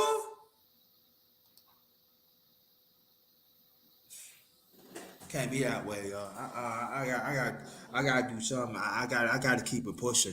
So I'm just saying this that you have the right to live. Don't let this system of these toxic people to take you away. Let them die. Let them die. And I know some of y'all feel these people, toxic people here, they still talking for years of the same thing. It's fine. You live your life. You change your life for the better. You change your family life for the better. You advocate to do what's right. And it's not, and there's no price tag on it. People not gonna see it not gonna see it for what it is because the look how society is. So understand it's always gonna be an uphill climb for us as a people, especially us as the people that want to do what's right. So we have to understand that someone look like us, they don't want to do what's right. You gotta let them go. I have to learn. There's something you gotta let go, something you gotta let go. So On behalf of my channel, The Underrated Darkness, yours truly, The Underrated One. This is the last of Morning Real Talk, Part 33. And most likely I'll be back Monday. Morning Real Talk, I don't know. Oh, yeah. Let me say this. I got a special underrated boxing talk. We'll be coming back.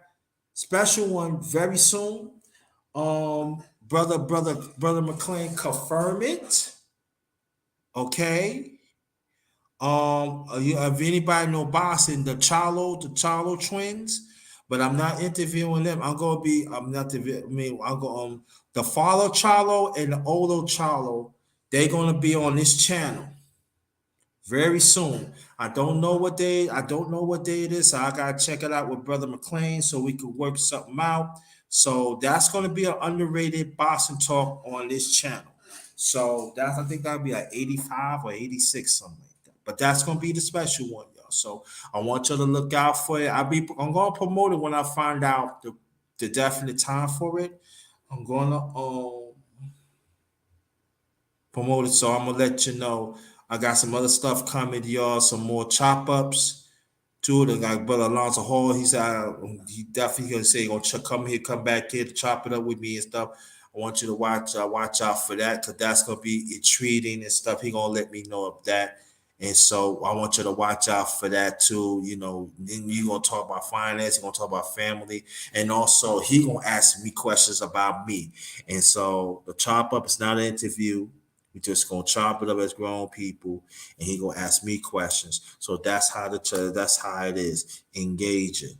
That's the most important thing. We gotta learn to engage structurally, and that's very, very, very important. Anybody could, but we got to do it constructively, and we got to do it strategically, and we got to understand that we're gonna be better for it. So good afternoon to everybody. Again, on behalf of my channel, The Underrated Darkness, yours truly, the #1 grinder. Good afternoon. Peace to y'all and your families. This one is Ghettos. Stay blessed. Ghettos.